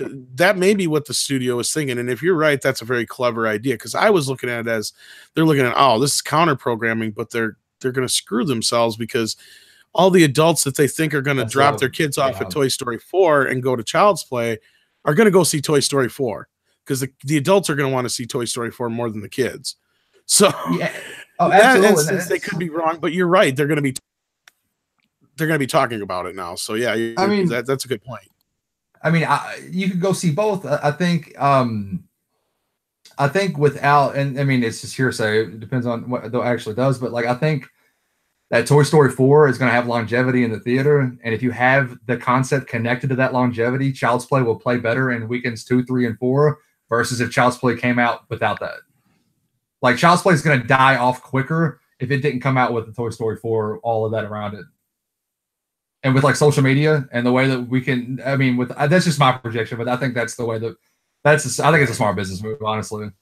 Well, this movie's going to have an uphill battle to begin with. First of all, as soon as people find out that it's not Chucky and it's Buddy, a lot of people are going to be like, huh? Well, what? And then as soon as, I'm sure right on the heels of it, that sooner or later we're going to get an advertisement for the Child's Play series, which is going to have, you know, like Brad Dourif still playing Chucky, all the original cast back, Don Mancini involved. That is still a continuation of the original series. There's going to be some confusion in the marketplace. And we've talked about this on the show before. I have a feeling this is going to cause a big kind of what moment with the major audience anyway, to where I'm not sure how it's going to be reacted to. I know that's kind of a bad way of putting it, but I can tell you I was kind of surprised with my article that I put out yesterday about the packaging, and we were right, etc. Well, the actual feeling that I'm getting from people interacting, and there's been a lot of it, is oddly enough, people want to see this version of Child's Play. And they're really upset with the people that want Chucky. Their reasoning is Chucky wasn't, Chucky was dying off, although Mancini's last effort did fairly well. But they're like, he veered from what he was supposed to be into some schlocky humor that these people didn't like. But they want to see Chucky 2.0. They want to see a new story. And I was kind of, I got to say, I was kind of surprised with that. Because I thought most people would be like us, well, we don't know how it's going to play, but there is going to be a market for it. Now, whether or not it does well at the box office, I don't have a crystal ball, but there is a contingent of people that are looking forward to it. I mean, I think that's probably the best way to go, honestly. I mean, if you're gonna, I think the Friday Night remake is vastly underrated, and I would rather go that way than Gus Van Sant Psycho. Like, go. Oh God. Like, I just meant like, I mean, absolutely, but like, go towards like the Dawn of the Dead remake. Go towards your own voice with a dash of what you're representing or what you're honoring versus trying to be Chucky. I mean, that's not a terrible idea if it's done right. My only issue with it is, and the issue that seemed to be kind of the issue we all had across the board on the main panel here that are usually on the show, is you already have the original series still going. This is obviously just a cash grab because MGM owns the rights to the original film, and that's it. And as I said before, I don't even think they could use Chucky anyway because Universal technically owns the rights to Chucky, which seemingly I would be correct. So to me, it's just like you're flooding the market with something that's still ongoing. It would be like if they let Rob Zombie come back and do Halloween 3 at the same time they're doing a sequel to this new Halloween or something. Get what I'm saying? It just feels off. I think as someone that seems like they know about the movie business, you're just beat over the head with this kind of shit. But I've been beat over the head so much that I've become like an optimist. Like, if it's good, awesome. If it sucks, then it's just something that I didn't have to do anything to. You know what I mean? Like ultimately, like you know the Wayne Gretzky quote, you miss 100% of the shots you don't take. Like, if it's good, it's good. If it's bad, then it's just another bad movie that we need to forget. The other thing that's funny to me, though, is I wonder if they even can make sequels to it. Because technically, as far as I know, Universal owns the sequel rights. That's the whole thing. So it's like I'm kind of like confused. How can you own sequel rights? What do you mean? Well, see, that's the thing. MGM brought the first movie out. Hear me out here for a second, because here's how it goes. MGM made the first movie, right? Then they had a new leadership take over, and they didn't want to be involved in the horror business anymore. So they sold Child's Play out lock, stock, and barrel to Universal. Since then, Universal still does own the rights to Child's Play and Chucky. The reason I think they can't use the name Chucky is because it's owned by Universal. And they also own the sequel rights. What they don't own, evidently, is the remake rights. MGM must own those. So that's where I'm kind of confused, because remake and sequel rights usually go together in a deal like this. Usually it's property rights. Like, you'd own characters versus title. So, like, you know, when Sean Cunningham only had Jason Voorhees, but he didn't have Friday the 13th. So it would be weird to have. Normally that's the case, but see, when Universal bought it, they bought the rights to Child's Play, the name too, and that's why this new series is being called Child's Play. Yeah, that's what I'm saying. Like, it doesn't make sense how you could make. They must have managed to finagle the remake rights somehow. I mean, you're talking about like some byline on a contract that nobody even. It has to be, right. This is the kind of stuff we look into over on the main channel, and that's what I'm saying. It has to be somewhere in the contract that MGM still owned the actual remake rights, and I think that's true, because when Mancini was talking about actually remaking the movie instead of doing a sequel a few years back, I think MGM was going to be involved at that point, and then when they decided to go the sequel route, that's when they weren't involved anymore, if I'm not mistaken. But I'd have to double check that. But that's what I'm saying, is the rights to this series are very funky, much like Friday the 13th and some of the other ones. I mean, yeah, it's totally possible that whenever Universal bought the rights to the franchise back in the day when they started making sequels, that maybe there was a line that said like MGM had the right to make their own Child's Play, but they didn't have the Chucky character. I mean, that's what I'm saying, because in the original script, it wasn't Chucky. It was Buddy. Right. That's why I'm saying here, this Buddy thing is coming in and making me really kind of wonder what's going on. Because the reason they changed the name, and we brought this up 100 times down in the podcast, but just for those who don't know, is because My Buddy doll came out, so they're like, crap. And they changed the name to Chucky. That was pretty much all it was. And then the whole voodoo thing came in way after the fact, because actually the doll was a totally different situation in the original script as well. So I'm not surprised at the changes that are, or the differences are closer to the original script in this version than the other one. That makes total sense to me, because that's the only version that MGM technically owns the rights to, basically.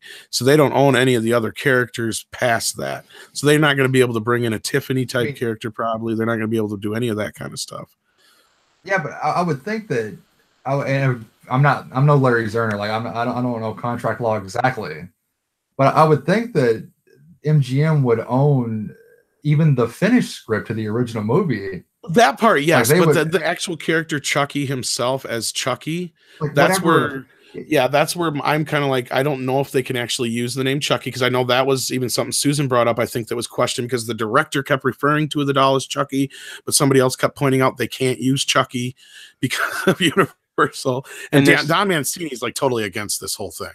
I know that too. They are still selling products, that the Chucky products, because I was at a convention here in Chicago in August, and Brad Dourif was signing, and Fiona Dourif, and they had a bunch of Chucky paper plates. No shit. Yeah, and they were selling the wooden box crated Chucky doll, and people, those were like flying. They were selling those. Yeah, Chucky, like, they have them all over Spencer's Gifts. Like, Chucky still sells. He's one of the icons, like Freddy and Jason and Leatherface. And like, Chucky's what Leprechaun wants to be. Yeah. Street just came out with a new version of Chucky in time for the movie. They created a new doll. It's out on Instagram. It was on Facebook. So they basically took the old Chucky, and now he's back, he's redone, and Trick or Treat's selling him now. Like a different version of him, like something different completely. It looks like the original Chucky. With there's tons of there's shit tons of new Child's Play material. There's more Child's Play merchandise that comes out than there's Star Trek Discovery merchandise. Yeah, absolutely. I just bought the Ultimate Chucky NECA doll. It's amazing. In that box. Yeah, it's a little, it's awesome. a little version, and I got the one that I can't remember the name of the company that I think NECA did it too. But about 2 years back, a little bit bigger, and now they got a full size one from Trick or Treat that I think Susan was just talking about, and all this other stuff out there. There's tons and tons of Chucky material out there. Even Fright Rags just did a big Chucky push. They did cards and shirts, and I just got one of their Child's Play shirts. And yeah, I mean, but is the conversation segueing? Then, but are you using that point to say that? What's the point of the reboot? Because the original character he's still here. That's just it. Would be different if we haven't had a Child's Play movie for like 10 years, maybe. Which I think Cursed and Cult are two of the. I mean, like that. Those are underrated movies. I think that's some. Yeah. Well, and this new series that's coming out is supposed to be an extension of those. It's a continuation. It's still going. If you watch through the whole movie, there's a bonus scene at the end that sets all that up. So it's kind of I definitely. As all of us are fans of a franchise that is known for crap sequels, Curse and Cult are like some pretty special stuff. I think what I mean. It's not some people don't like Sun, some people don't like Curse and Cult. I get that, but to me, it's like the fact that that the original makers are still involved. Right. The original characters, even when they've given you twists and to make sure that the original chronological idea and rules are still pretty much kept in check. They did fudge with the voodoo a little bit here and there. It's voodoo. What are you gonna do? Right? Prove them wrong. It's like I'll let a little bit of that go compared to some of the franchises out there and some of the liberties they've taken. Because for me, I can go to either the first 3 Child's Play movies and get that kind of Chucky, or I can get to the next 3 Child's Play movies and get that kind of Chucky. And they're continuing the series on, and Brad Dourif loves playing the character. He's going to probably play the character till he croaks. So, I mean, this is one of those things where it's like, why even bother? But again, like Susan's pointing out and you're pointing out, this is a thing where they're going to try and get the younger kids on board who don't have an attachment to the original Child's Play. They do know who Chucky is. They do know the character, but they may have seen one movie. But like, Random was pointing out too, he is in that lexicon. He's just like Freddy, Jason, and all those. Like, when we were kids, it was, well, some of us who are older on the panel anyway, like when we were kids, it was more so how we viewed like Frankenstein and Dracula, well, Frankenstein's monster and Dracula and Wolfman. Now kids see Freddy and Jason and Chucky that way. So we have to understand that they aren't exactly ours anymore. And I know Susan brings that up too, to a point when it comes to Robert Englund still playing Freddy and stuff. But at the same time, if he's still able to do it and he still wants to, I say let him do it. That's a different argument altogether. Chucky, to me, though, if it's still viable, if it's still happening, why though? Especially after Halloween. I agree. Like, I'm over here wondering why they didn't give Cult like a theoretical run. I mean, I think after Halloween came out, had Cult came out a year later, having that in a theater, having it out in a theater would have been beneficial. Seed really messed that up. Yeah. Oh, Seed is an abomination. And when Dal Mancini says that he likes that movie like most, I'm like, you're just saying that out of spite, bro.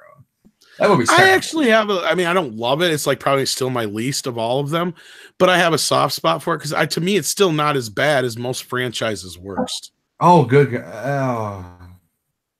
That movie is terrible. I could still say there's 10 movies in any other franchise that are worse at their worst.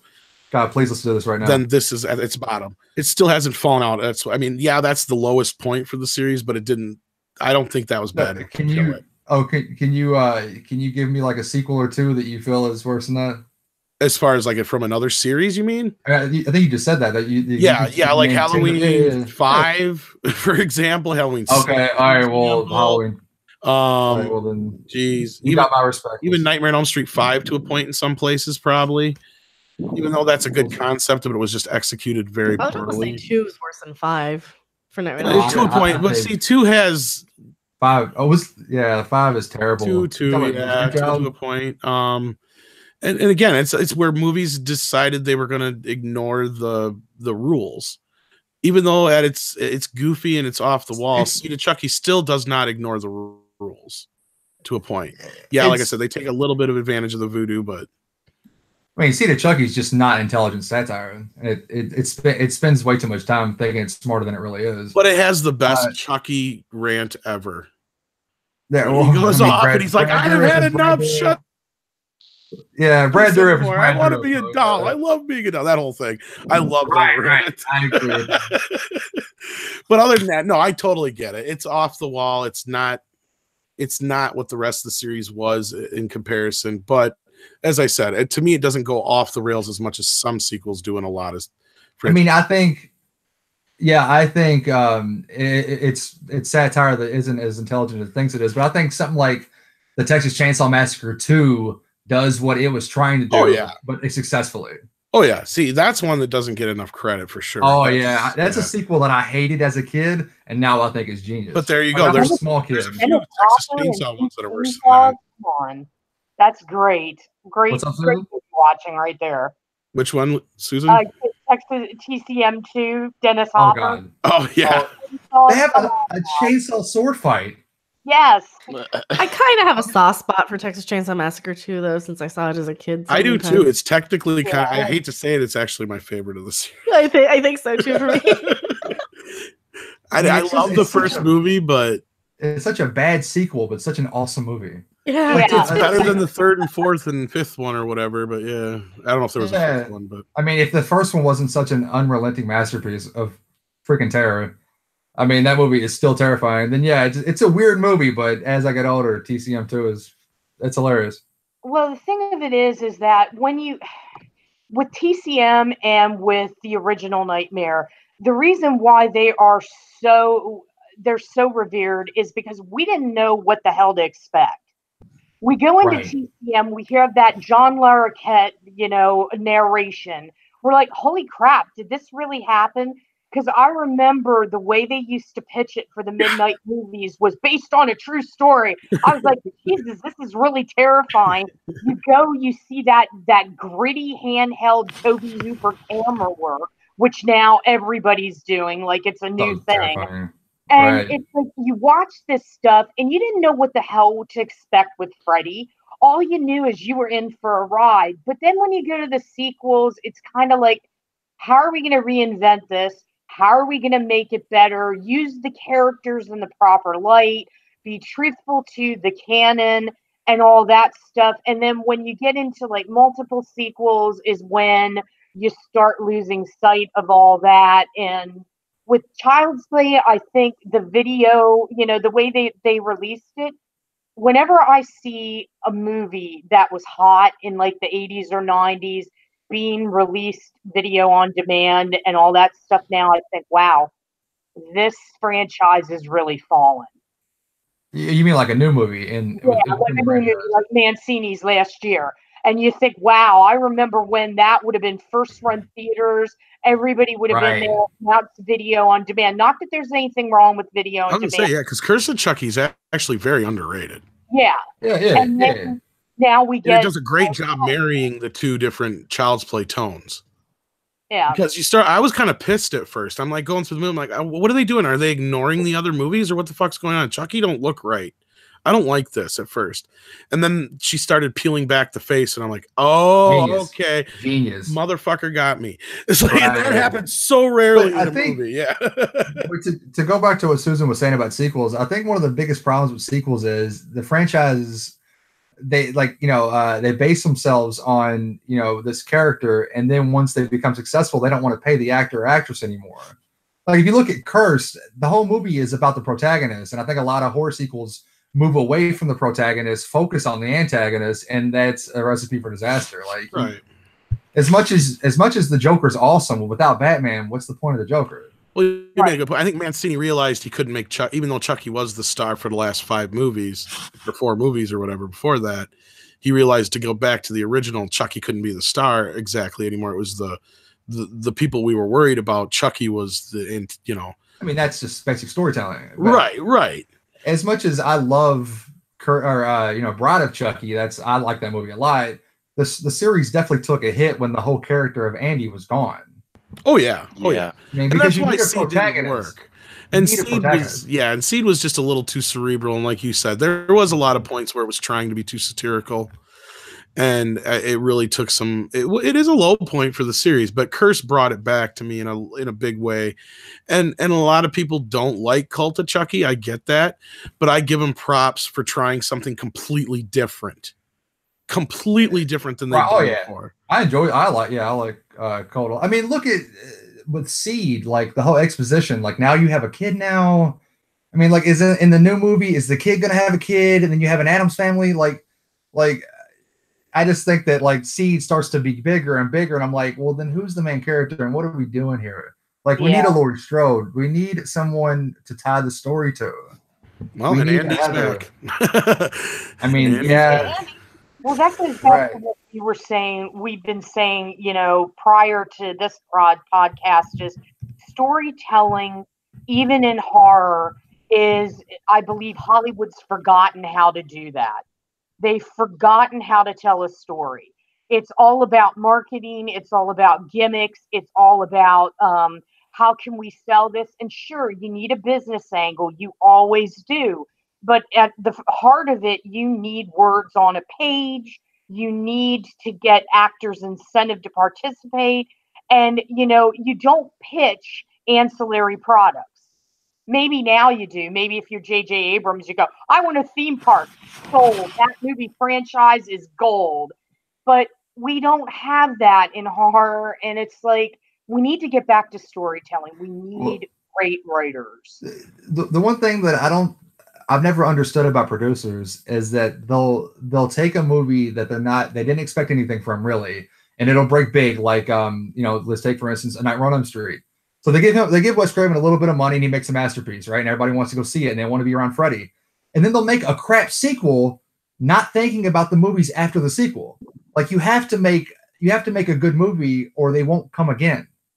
If you look at all the movies you look at all the sequels after the ones that are known as the worst ones, they're usually the ones that take in the least amount of money because they're. I mean, look at Halloween 5. I mean, I agree with him. Like Halloween 5 is an abomination. It's a terrible movie, and like I never understood where you're like, well, don't you want to keep making money? So you want to make quality pictures, which you should pay the actor or actress to be in the damn movie. Like just give them a piece of the pie. Yeah. Those are great examples because both studio, well, Akkad in the sense of Halloween said it, and the New Line Cinema, everybody there realized after the second movie of Nightmare on Elm Street was, you can't go away from the rules. You can't break the rules. You can't just go do anything just because you want to make a sequel. Right. And in the instance of Halloween 5, Akkad realized you can make too many of these too fast. Even though it had been 10 years since the last one, having Halloween 5 come right after Halloween 4 was a huge mistake. But I don't think that's the reason why that movie bombed. No, it was rushed. Had really quick bad word of mouth. I mean, because that movie is terrible. Yeah, it's rushed. It was way rushed. It was probably first draft. It was probably first draft because I think the writers' strike was happening around that same time too. And had the worst cast of all of them. They didn't want to give I can't remember the actress's name. Sorry, but who played the older girl in the Ellie Cornell. Yeah, they didn't want to pay her any money or have her another example. Yeah, you know, it was a really piss poor attempt to try. You're talking about the script. The Man in Black. The director saw him. A guy dressed in black. He was he was watching them film stuff, and he was like, "That guy's interesting. I'm going to put a character like that in the movie." Yeah, that's that movie. Wow. I mean, he doesn't even have a main character. No. I mean, the main character's Tina, and she's terrible. And then you have I could go on. I don't want to get into what happened was Ellie Cornell's character was meant to be in it more, and then the more they argued about all the shit that was going on, the less and less she was in the movie to the point where she got killed off right away, to where they had to fill in Tina. They didn't want to pay her.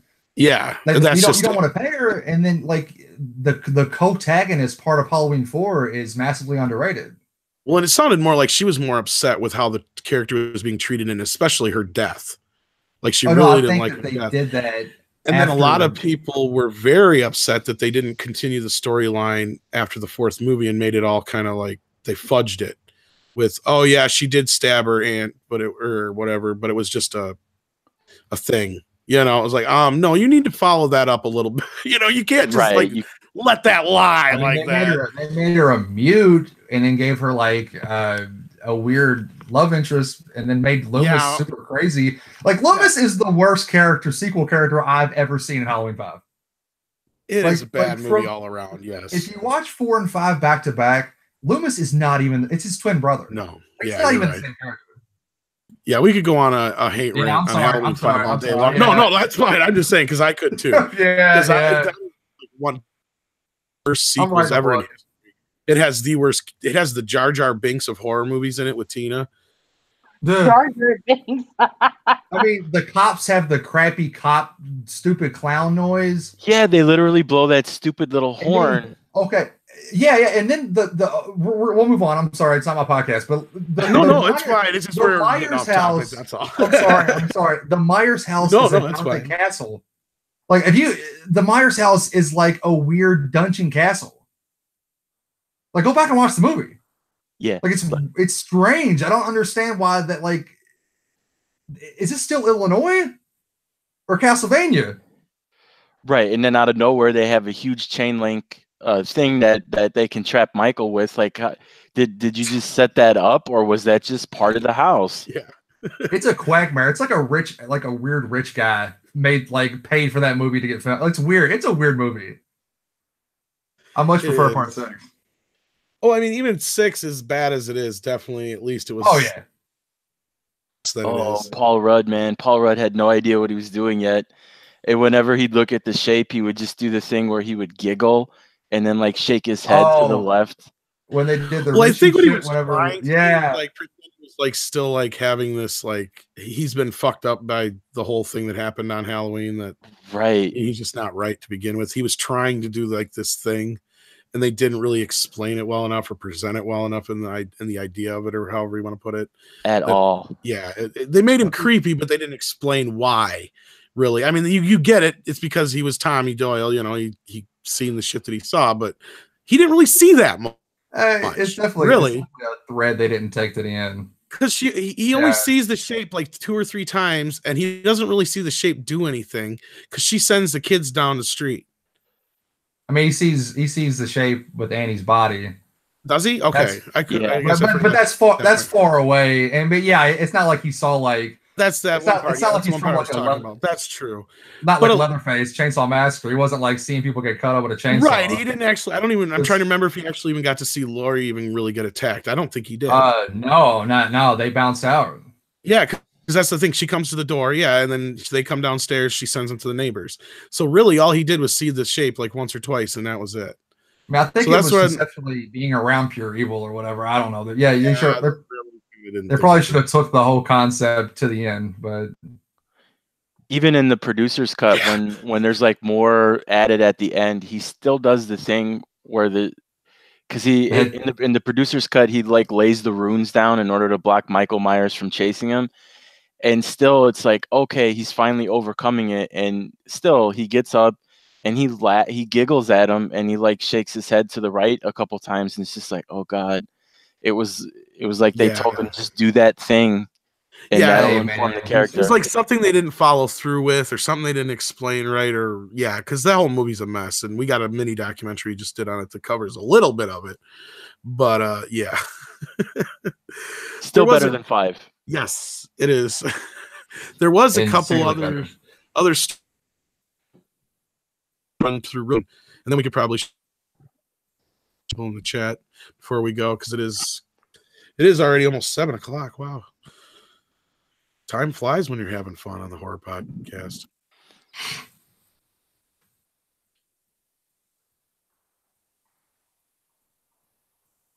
Tom, say, did we lose you, or did you lose me? We lost you for a second, I think. Oh, I said I know there was a few stories you wanted to talk about real quick, Susan, and then we could probably talk to the audience real quick before we do go, because we've already been running now for almost 2 hours, so we don't want to make it too long, but just some little things that came up this week that are kind of big news. We're getting another Hansel and Gretel remake. This time it's horror with Sophie Lillis, who plays Beverly Marsh from It.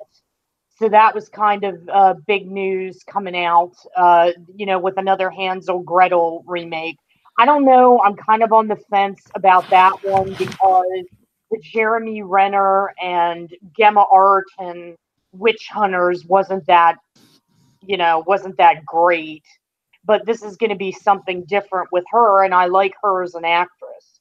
So that was some of the chatter this week. And then Luke just turned out a terrific piece about Rick Grimes and the fact that, he's getting as we all know, he's getting the movie deals, and Joey wrote about that.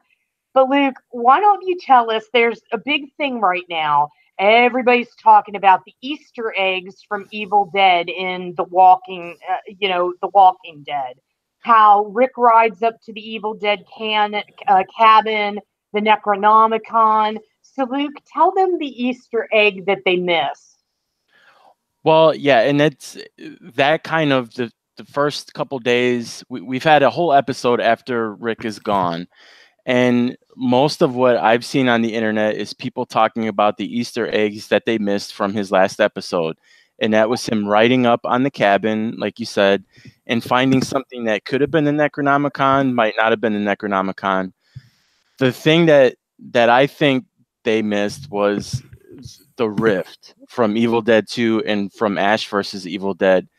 Because I'm still harping on the fact that explosion that happens at the bridge should have completely annihilated Rick, or even if he flew, if he managed to fly, you don't survive that stuff. So the other little homage to it is like he's going through a rift, and it kind of compares nicely to Evil Dead 2 and like Ash versus Evil Dead, where he's going to be taken to a completely different place where he's separated from his family, and he's going to have to deal with those feelings of loss, and also kind of become some kind, like, we don't know what's anything that's going to happen in the movies yet, but he's going to become something else that they're going to build him into. And I was saying in the piece that he's like the prophesied one, because you can't kill him. The only thing that kind of hurt him in his last episode was getting impaled by that rebar. And I even joked in the piece, like, maybe the Kandarian dagger's made out of rebar, because he like blows up, he gets thrown around, walkers miss him by an inch, and he's fine. And it kind of compares favorably with what they're going to, because like Brandy compares to Judith, and you can go the other way and say that the Kelly that we got in Ash versus Evil Dead is very much like what they're setting Magna up to be in the series. She even looks like her a little bit. But for me, the biggest thing that is comparable to what's happening with The Walking Dead and like with Ash versus Evil Dead is that unlike that these are the last 3 times that you're going to be able to see Rick Grimes. Because I truly believe when he is done playing these movies, that's going to be it for him. I don't think he's going to come back to the show at all. The producers have kind of been adamant about that there's no way he's going to come back. And unlike Ash versus Evil Dead, where we got 3 really cool seasons that were a nice trilogy and really tied up the character, it just kind of got canceled and pulled out from under us, and we don't get to see it anymore. And yeah, it was a clean break for Bruce Campbell to make, but nobody was planning for it, and we really didn't get to say goodbye to the character the same way that the fans are going to get with these 3 movies. Because I really think that these 3 movies are it for him. He didn't even, and I don't think that Andrew Lincoln is working on anything right now. I could be wrong about that, but he did pre-taped interviews for like The Talking Dead. He didn't come to The Talking Dead to do the episodes, and there could be other stuff involved with that as well. But I just think he saw his moment to make his break from the character, and he's leaving. And if you want to say goodbye to him, these are your last 3 chances. Well, this is interesting because I just pulled up his IMDb page, and a lot of times they're not updated, but as of right now, there's nothing on his slate. So maybe he is going to get the family time that he was craving, because I know that was the biggest thing that came out is he was tired of the separation, from him and his family back in England. So maybe he is going to have that family time before coming back to the States to shoot the Walking Dead movies with Rick. because some of the fans were inquiring, well, he wants to be with his family, so are you guys going to England? And Scott Gimble was like, no, but we can't say never, but right now it's going to be the US. Yeah, and I think that's probably because they have too much set up with their production company for Atlanta. It's probably counterproductive to go anyplace else, but I get it. Like he wants to stay out there. If you really want him to get invested into these movies, maybe try to find a way to put it out there. But like you just said, Susan, the producers kind of squashed that immediately. Yeah. I mean, go ahead. I'm sorry, Joe. Well, I was going to say, like, I wouldn't be surprised if these didn't come about after he wanted to quit. Like, I mean, I wouldn't be shocked at all if, I mean, let's face it. I mean, the show's gotten away from Rick being the main character, and that's part of the reason why I think the show's not as successful as it is today, as it used to be. Like him being this, like all the story being tied to him, and that's a different conversation in general. So I wouldn't be surprised if he was like, I'm kind of done with it, and they offered him these movies, which puts him back in the forefront, and we'll probably show that Rick should have been the main character all along. I mean, he was, but he wasn't. You know what I mean? Right, and I kind of allude to that a little bit in the article. Like, he saw a chance when they killed off Coral to make a clean break, because there was really nothing left tethering him there. I mean, I know Judith is still there, but she can grow in and be her own thing. And when he said, like, let's, I'm done with this, that wasn't enough time to do a story arc that they would have wanted. And I know they've already come under fire, the producers of the show, for the way characters have gone out on Fear the Walking Dead, when people have quit and they're just like, we're done. So I know they weren't just going to bring him out, and I wouldn't be surprised either if they were like, well, let's make a deal for these 3 movies, and then they can also spin it into their universe and really kind of put a coda on Rick.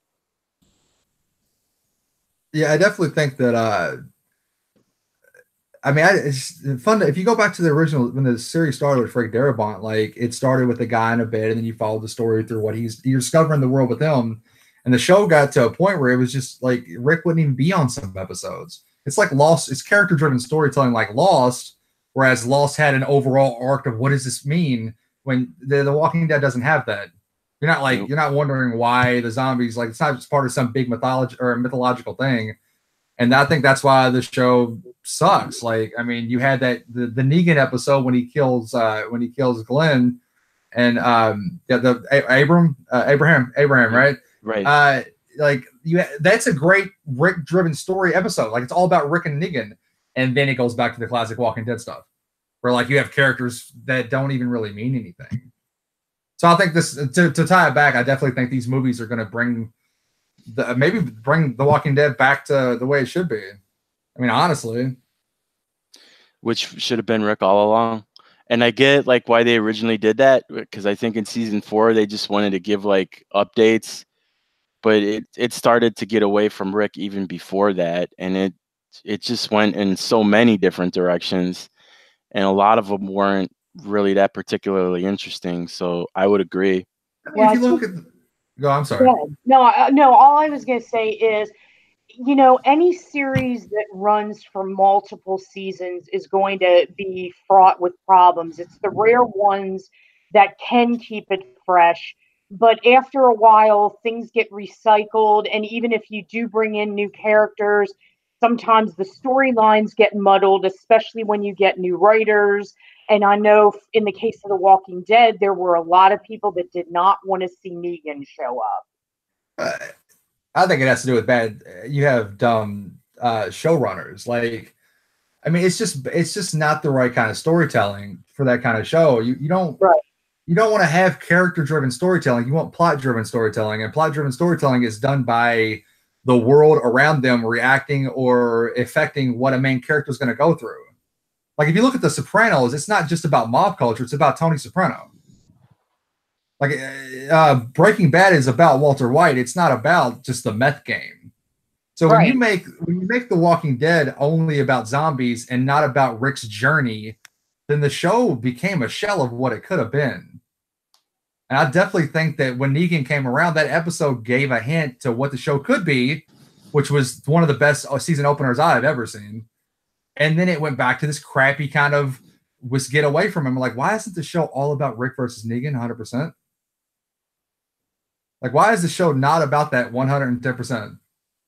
I think it's because they base it on, like, obviously the ratings. And then for whatever reason, Joey, to your point, whenever you have a good storyline, which could have been like Rick versus Negan and what the aftermath is and what all that political, factions fighting, you always get those people that want a soap opera, that want the B story, that want those little, so-and-so's in love with so-and-so, let's focus on that.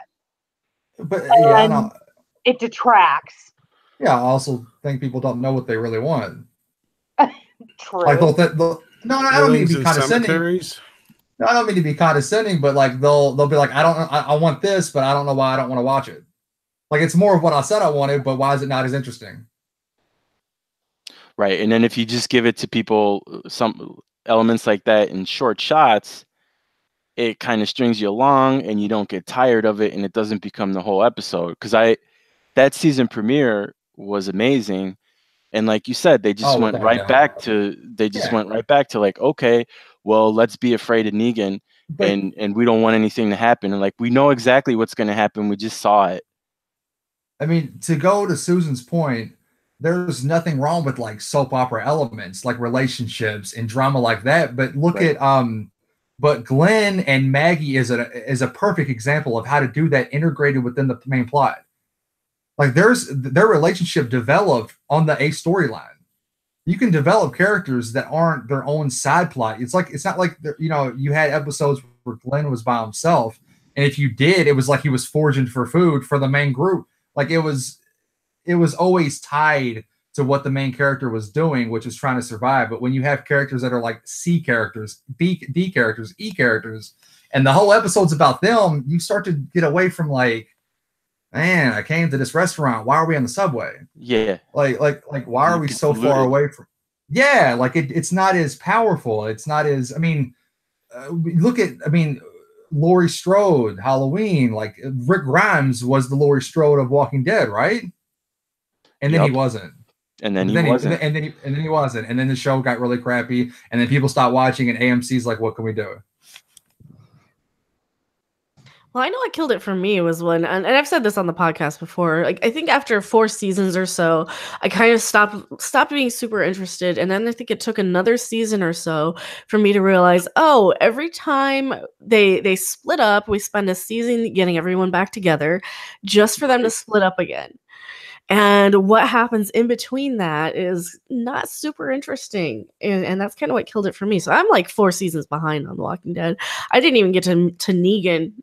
That's how long ago it lost me. So yeah, I don't know. That's almost to the point though, is like, yeah, you're talking about like you would have seasons where they split up and they get back together. Then they had this Negan character, which you're expecting to be it's drag out kind of, it's showdown, and then it goes back to the less interesting stuff, which makes you more angry because like what are you more angry about? Never tasting the cake or somebody giving you a bite and then taking the whole thing away? Yeah. You know what I'm saying? Yeah, right. Good point. Like it gave you a little bit and then it was like, no, we're not doing that anymore. We're going to show you 10 minutes of Halloween 1 and then give you all of Halloween 3, which I like Halloween 3. It's just an analogy. But you know what I mean? Yeah. And then taking another like entire season to get to the point where it was kind of them versus each other, and then still not being completely there. Yeah, it's just, and then the audience is beat over the head with it. So it's like, okay, when is the war going to end? And because that was the big thing. Like when I was like watching and like hearing people react, people wanted the war to be over. And that was it was supposed to be like one of the most monumental things that happens in the entire series, and you made them tired of it. Yeah, I mean, can you imagine people walking out of Empire Strikes Back being like, "When's that war going to be over?" Right. Can't wait for that. Yeah. Stupid galactic civil war. Right. Human beings and rights. I think a lot of Walking Dead is just kind of how much can you do with survivors and like the zombie apocalypse sort of thing. It's kind of it's like having a movie that just never ends, and you're like, okay, when are the rest of the people gonna die? That's another kind of thing that kind of got to me. Is like, okay, now we have more survivors and they're all gonna die, and now we have more people coming in and now they're gonna die. The perfect opportunity is to introduce a Negan type character, but don't mess it up. Yeah. Or like the governor, but don't mess it up. Which I'm not saying they mess up the governor entirely, actually, but yeah, like you introduce a character where you can tie the plot to it, and then the overall outcome is more satisfying than like you were saying, like, cool, we met these people, we can't trust them, we kill them, and then rinse and repeat. Yeah. It just seems like, so I haven't seen any of the Negan stuff. It almost seems like he's just another governor character. He's just another bad guy that's like on the opposing side for our quote unquote heroes. It's like, okay, we saw this already with the governor, didn't we? Or is it completely different? Because that's kind of why I didn't want to go back into it. I'm like, well, I already saw the governor story arc. Negan is way more charismatic, and he has kind of a whole reasoning and mythos behind what he's doing, and he calls his group the Saviors. And it's Jeffrey Dean Morgan. So there was a difference in that respect with how the character came across. But again, you wouldn't get to see him that much. And then when you did see him, it was awesome. And then everybody would just be talking about what's going to happen if Negan comes back. And oh no! Was it like the whole season where they were just complaining about the fence for like a whole season? Yeah, and then you find out it was just the kids. Well, Negan's backstory is very tragic and sad. Which they finally started coming towards in the series. Yeah.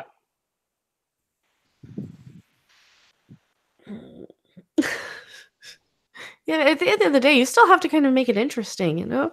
You still have to, you can't, for me, it just seems like they repeated the stories a little too much with the, and then they split up and then they come back and then they split up and then they come back.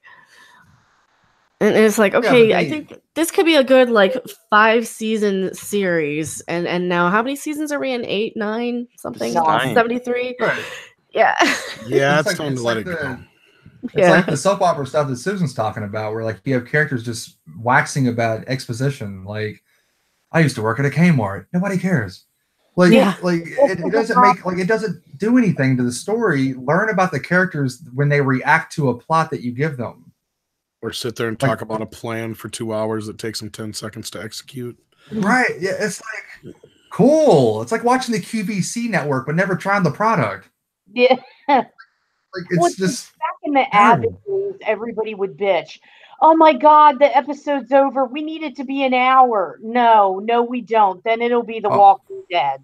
You're talking about Ash? Oh no, Ash versus Evil. That was the perfect time. It just gave just enough. Comedy shouldn't be longer than a half hour. Yeah, I mean, yeah. Granted, it's a horror, but I mean, at its heart, Ash versus Evil Dead is a dark comedy. So, right, they filmed it more like one of those quasi comedy type, Weeds type shows than trying right more. I mean, it could have went an hour, but like no, every episode ends with you being like, oh man, now I got to know what happens next. Yeah, just enough. Just enough. And you didn't need to do time jumps or anything, because with it only being a half an hour, you can just keep the story going, and it doesn't drag on and on. You really get invested in it. Yeah, because you get a lot of that, and I think you guys were kind of talking about this before with like you'll have something happen real dramatic in the early part of the episode, and then you're waiting and waiting and waiting to see the resolution of that while you're going off on these side ventures you care less about now, because you're like, no, take me back to what happened there. I want to see what happened. And then they either leave you hanging in that, or they'll go back to it and the resolution has already happened, and you just see the other result on the next. You're like, wait, no, tell me what happened. I want to see what, they always do that kind of crap. You're like, you want storytellers to be brave enough to push the thing forward and then show you the aftermath in an interesting way. Like some people will be like, we know the bomb's going to go off, so we got to get there, and that'll be the whole thing. But better storytellers will make the bomb go off in the first act, and then the rest of it is integrated into like, oh man, I thought that was not. I'm on the edge of my seat, and they're reacting to this stuff. Yeah, so like, cool, you got the plan. How about like while they're doing the plan, somebody attacks the base, and then we don't know how they're going to survive. Yeah, it's ironically very boring. It's ironically very boring of a show about zombies and trying to survive. See, and you can do hour-long dramas and still have it work with really great integrated storytelling. Look at like example of how you have so many characters, different storylines intertwining, and still keeps you interested. Deadwood. Oh, okay, I haven't seen it, but it's legendary. Yeah, right. Yeah, I mean, that's just a good example of great writing on both characters and story, and keeping you interested and knowing how to set stuff up and pay it off. And it's just sad that it got canceled early, but I'm just glad we're getting another movie. And I know that's off topic because it's Western, not horror, but right.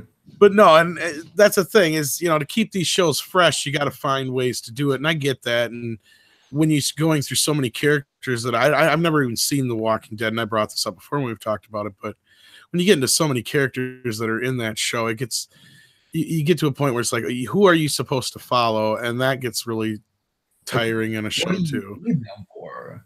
Like I've always given the example of like a main character is so important to the story. Like you are the main character of your life, right? Like everything that everybody that is like everybody's a side player. Your boss, your brother, whatever. They're side characters in your story. Like The Walking Dead would like focus on like say you worked at Walmart, the person buying the light bulbs. I'm like, why the fuck are we focused on this character that really means not very much to the core group of original characters? That show could have been a lot better than what it was. And if it was better, then she would have kept watching it. People wouldn't have stopped that. People wouldn't have stopped. No, you're absolutely right about it, focusing on like these side characters. Because there are characters, like I was actively watching it, and there was one guy who got shot in the prison where he's like standing up waving at somebody, and I'm like, who are you? I've watched the entire season and I don't remember you. But now we're supposed to care about you and feel bad that you just got shot. Exactly. But they don't build to that. Yeah. To this day, the original characters from the first season are still the most powerful. And Rick's gone, and Carol kind of had a really cool and typically ultra-violent scene in this latest episode of The Walking Dead. But again, it's just like one scene. You only get to really see her, check in with her like a limited amount of time. They have Daryl living off in a river, not like near a river. He just apparently lives in it and occasionally pops up to catch fish. And it's like, I want to see how that's sustainable as a way of life. So Hermit Daryl will be a more interesting show than a show about surviving a zombie apocalypse. Yes. Hermit Daryl fishing with Daryl. Norman Reedus says that they're going to be focusing on the women of TWD. Oh God. For the rest for majority of the season, and he's for it because the rumor was once Rick left, Andrew Lincoln left, he would take over, and he said, "I'm number 24 in the call sheet, and Andrew needs to be at number 1. He has no desire to be number 1 on the call sheet." Right, because they're gonna. I mean, the show sucks anyway, but they're gonna Fonzie the character. They've already Fonzie the character anyway. Yeah. Yeah. Like, you want to use them appropriately. Don't. I mean, God, Happy Days was terrible when like Fonzie owned Arnold's. It's like you got to know when to like sad characters should be sad characters for a reason. Well, and it's been building up to that because every time they kill off a character from the comics, Daryl has been swallowing up their storylines. Because there are some characters that are original that made it onto the show that are still alive in the comics, but they got killed off, and then some of their storylines got integrated into Daryl just so they could keep him going because he's not in the comics. Right. I would love to live in a reality where the Frank Darabont thing never happened. Like he never left the show. What that show would have been like? Because that first season's still insanely good. In just 6 short episodes, you were like, whoa. It's like a miniseries. I like to look at it as a miniseries, to be honest with you. I still say that TV shows should be pitched 3 seasons with an option for a 4th. That way you have a clear-cut story arc or story arcs You have a beginning and an end. I agree. And there's no confusion. And I think we're starting to see a shift toward that. That's why everything is 8 to 10 episodes now, as opposed to, like Stephanie Littlepage mentioned, Law and Order SVU. Yeah, it is season 20. We're starting to get away from that, where you have all these episodes already pre-ordered, or they get re-upped in the middle of the season like Manifest did. It's like we're starting to get away with that, away from it, because honestly, attention spans, they're not there. And the type of writing that we're not getting on The Walking Dead is like profoundly disappointing. So it's like, have it be done. Have a story, beginning, middle, and end. 3 seasons. If they want the option of 4th, have some plan in place, but then just call it a day, move on to the next project. That way the fans are happy, you're happy, you get money, everything's Jake. I mean, I think that I honestly think like Stranger Things is helping change it. Like you can that show only has right now in the can 17 episodes. Right. And yet it sells merchandise, it sells out everywhere it goes. You know what I mean? So I think we're moving closer to the model of quality over quantity, and quality will sell subscriptions. Oh, absolutely. And I think that, that's good for us as consumers, because Stranger Things is much better than, The Walking Dead that wants to never die, ironically. Yeah. Well, the sad part about it is, though, because I looked at the ratings of The Walking Dead and when Ash was out, and even though they lose millions of viewers, they still have millions of viewers left. But you didn't have to. As long as they have that, they're going to ride that horse till it dies. Oh yeah, because speaking about like shooting in the UK, which would never happen, versus Georgia, like with the tax credits down there, the show doesn't cost that much to make. No, they'll bleed that dry until the ratings are so low. You know what I mean? Yeah, and then it'll take an act of God probably to cancel it, because that's, when you think of AMC's platform, the main AMC, you think The Walking Dead. But, unless they get some sort of spin-off show, well, they do, Fear the Walking Dead, but unless they get something else from it, maybe it's time to just let it run its course and let it fade. They're scared. They're scared that they don't have the prestige of what Breaking Bad and Mad Men has, and now that they're losing this, I think they're just. That's a desperate act what they're doing with the universe.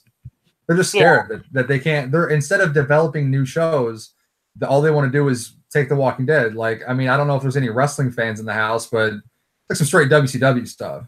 It's just hokey. Like, there's got to be a Breaking Bad out there somewhere, right? Or a new Walking Dead, or a Game of Thrones, or Stranger Things. They're trying. I know that Amazon was looking for their Game of Thrones. Right. Yeah. And I'm sure there's something in the pipeline. Like, AMC is focusing on more like smaller, quirkier comedy shows like Lodge 49 and things like that. But there should be something out there within horror. They're open to it, obviously. They have Shudder, but they tend to put more of the things on Shudder, like Dead Wax, which is coming up tomorrow, which is absolutely incredible.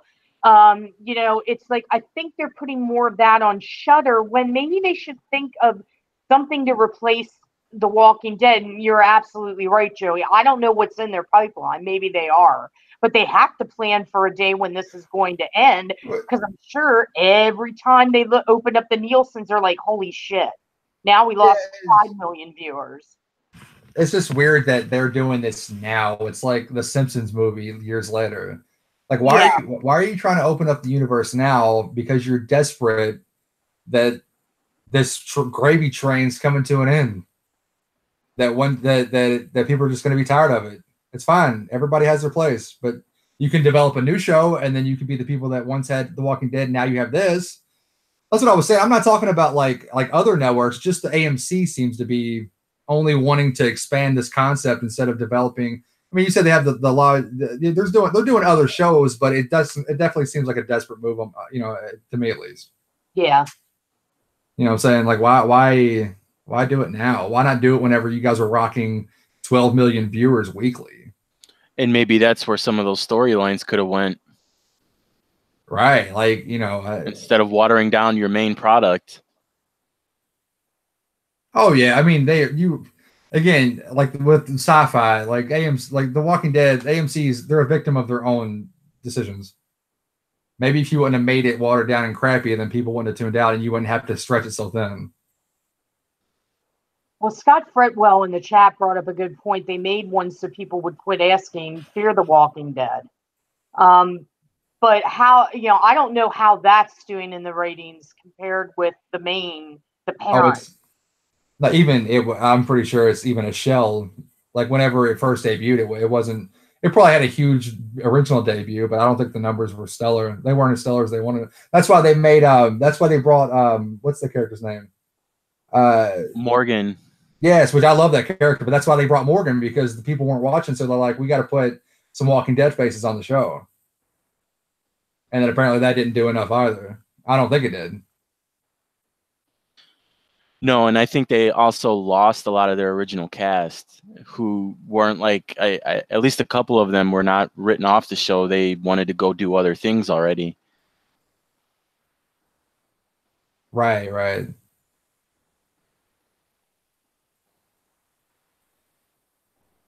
All right. So did everybody drop out, or was there another story you had yet there, Susan, or was that the last one? Nope, that's the last one. All right. I know we've been answering some of the questions in the chat. We're running a little over what we had planned because we do have a main show coming up here in just about a half hour. So I'll post the link for that before we go here so you guys can jump over there. Hopefully y'all can join us on that show. We're going to talk some of the same things, but a lot of other stuff too, because Mecca saw She-Ra, so she's going to talk a little bit about that. Yeah. If you guys like ranting, definitely tune into that. So that'll be about a half hour, 45 minutes-ish from now. Hopefully more like a half hour. But yeah, so we can take maybe one or two real quick questions, and then we can probably head out. Unless there's anything else anybody else had to talk about horror related before we do go. Susan, was there anything you had to mention? No, I mean, we pretty much covered all the news that is news right now. Okay. For this current week.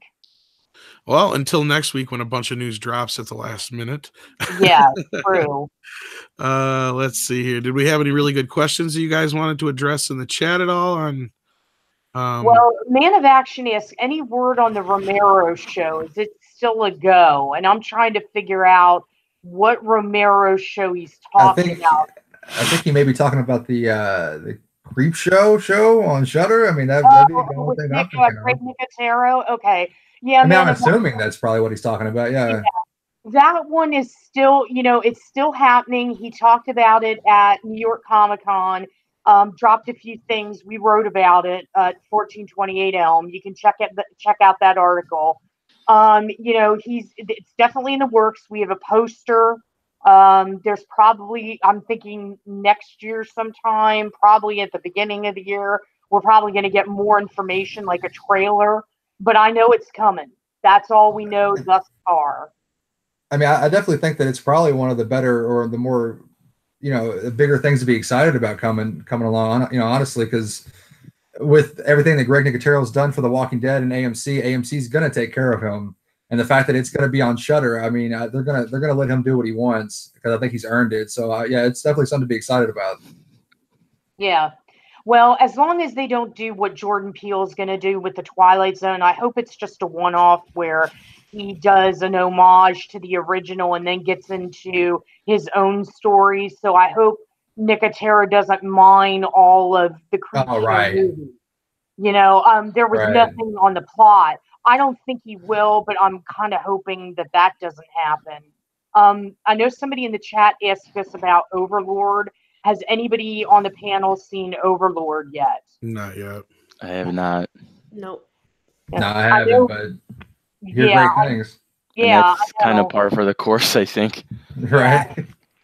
The only thing I can tell you about that, well, I know we did a review on it, and or way early before it even came out, and I do know that the news on it isn't good at the box office because, along with Fede Alvarez's The Girl in the Spider's Web, both movies kind of tanked. So that's not a good sign, especially for Overlord, since it has a lot of good, critical acclaim with it. Definitely not good for J.J. Abrams. Might be one of the rare times that he's failed. He might be on the downslide now, but yeah, the box office is not good for that, which I don't get why, but guess it's not what people want to see right now. I did not realize that Fede Alvarez made that. Yeah, yeah. And I think the whole problem was the fact that he didn't keep the same people that played the characters. He didn't keep Daniel Craig, and he didn't keep the one girl. Rooney Mara. Yeah. Yeah, I think you're just playing you're just playing your hand here. Like, if you walk up to 10 random people on the street, how many do you think's really going to know, like, the property awareness of Girl with the Dragon Tattoo? Huge books, but I'm saying, like, do you think it's culturally significant where you can come out with a movie with different actors years after the first movie that came out, years after the American movie came out, and the first movie, and then, like, I think that's part of it, is that, like, people don't really know that character like that. It's not James Bond. I think they were looking for the recognition of the Daniel Craig. Oh, this is a Daniel Craig movie, but the people that they have in it are not names. And the girl that's playing, Claire Foy. Yeah, Claire Foy. She's not a significant enough name. Like, she's not a Daniel Craig, not recognizable. Yeah, because sorry. No, I was saying because I think for some reason the studio thought that the girl with the whatever, like the books, like, I think they thought they had more of an impact on culture than they do. Yeah. Like, they don't, like, it's not Harry Potter. Like, it's not, you're not going to be able to, like, go up to people and be like, hey, you know the Dragon Tattoo? Oh yeah. And what is it? Liz, or how you say her name? Like, knowing the names. Yeah. You're right. But I mean, how many people are going to know, like, oh, I know exactly what that is. She's a kick-ass, you know what I'm saying, tech whiz that, yeah, it's like. Well, and just playing into that, to go along with that, they skipped over books 2 and 3 because there's no way that there's never ever been a climate where you could have made those 2 books into movies and been a amazing box office success. They did it in their home country, but it was because it was their thing. And again, those were like niche properties. You're not going to, this was never set up to be a movie that was going to make a ton of bucks, but I believe that that's what they were kind of hoping with going with part 4.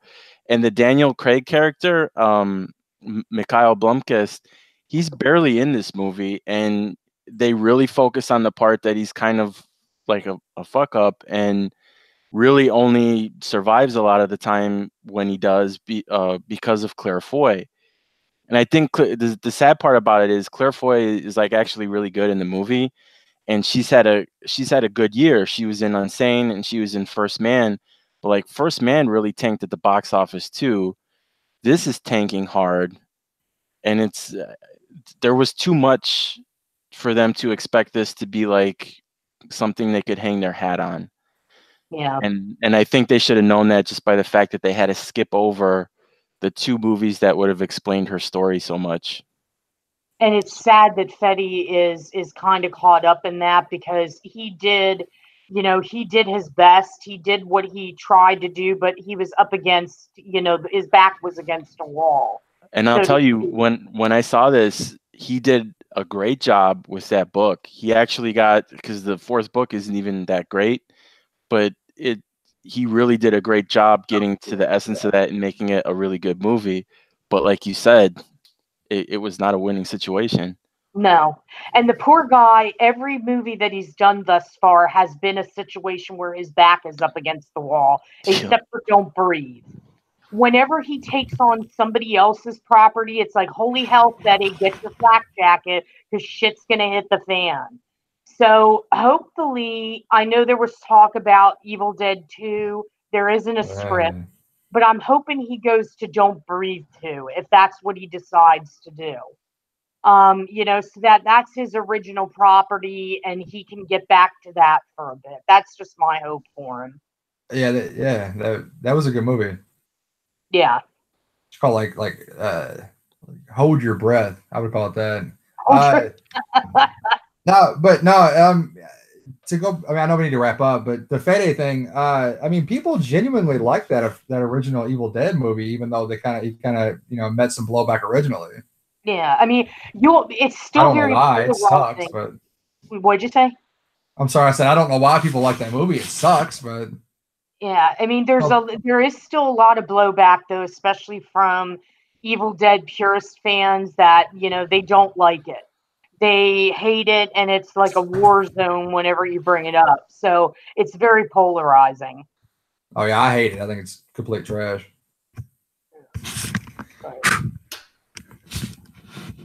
Well, Tom, I think that's all we have in the chat for questions. Yeah, sorry guys, it's went a little long. I'm sure we could sit here all night taking questions, but we have another show to do, which is coming up here in a little bit. So I dropped the link in the chat there, so you guys hop on that if you want to wait for us to get started. We're getting revved up to go. Like I said, Mecca's going to join us, tell us what she thought about She-Ra. I know she wants to get something to eat though quick and probably use the bathroom. But I want to thank Joey for joining us, and Luke, as always, for hopping in and joining us on the podcast, and Susan, of course, for steering the ship as usual on the Goddesses of Gore. So take us out, guys. Susan? Well, sure. Joey, why don't you go ahead and plug your wares for everybody? Awesome. Well, yeah, thanks for having me on, man. It was really fun.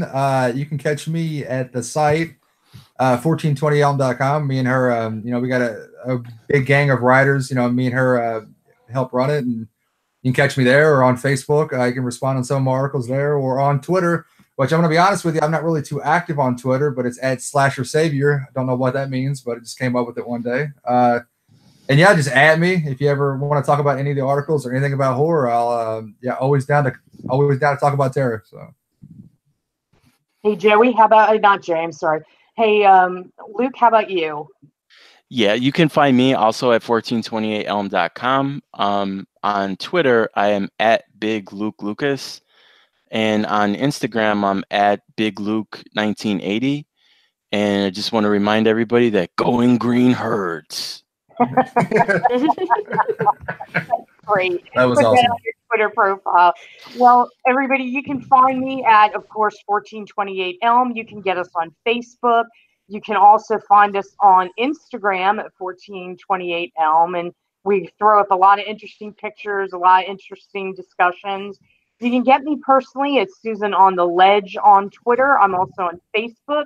You can find me on Instagram doing weird things at Facto Scribe. And I am Mecha Random 42 over on YouTube. I have my own channel. I have Twitter. I'm always on that. I trash Discovery. I trash She-Ra whenever I can. Yeah. and I'm here on Midnight Such After Dark all the time too. I also forgot you can catch me on Nerdrotic at the Nerdrotic channel every Friday at 10 p.m. Eastern Standard Time, where we talk about everything going on in the genreverse and pop culture. That's right. And what kind of weird things? On what? On Instagram? Well. It came in a little late there. I was trying to get it in there. I got to show off my shirt. I forgot. I got another shirt punch shirt. It's really awesome here. Before I go, you can, of course, always catch me here. And here is my shirt. Isn't that cool? It's kind of hard to see. It's pretty awesome. Yeah, pretty awesome. I like that one. But yeah, it's been our largest live show ever on the Goddesses of Gore, I got to say, because we reached over 100 people watching.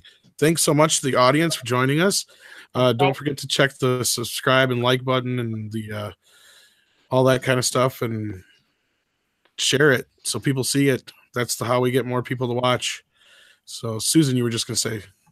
No, I was going to say thank you to everybody in the chat. This is kind of a niche show that we have here. And, you know, we appreciate each and every one of you. Spread the word. If you love horror, we'll try to get you to, you know, we will get you the best news possible. We are a unique podcast. They have a lot of them out there. A lot of them are great, but they talk a lot about movies. We're doing something different here. We're talking about news and the business of horror. So give us a like, subscribe, and get the word out there. And we do appreciate each and every one of you guys.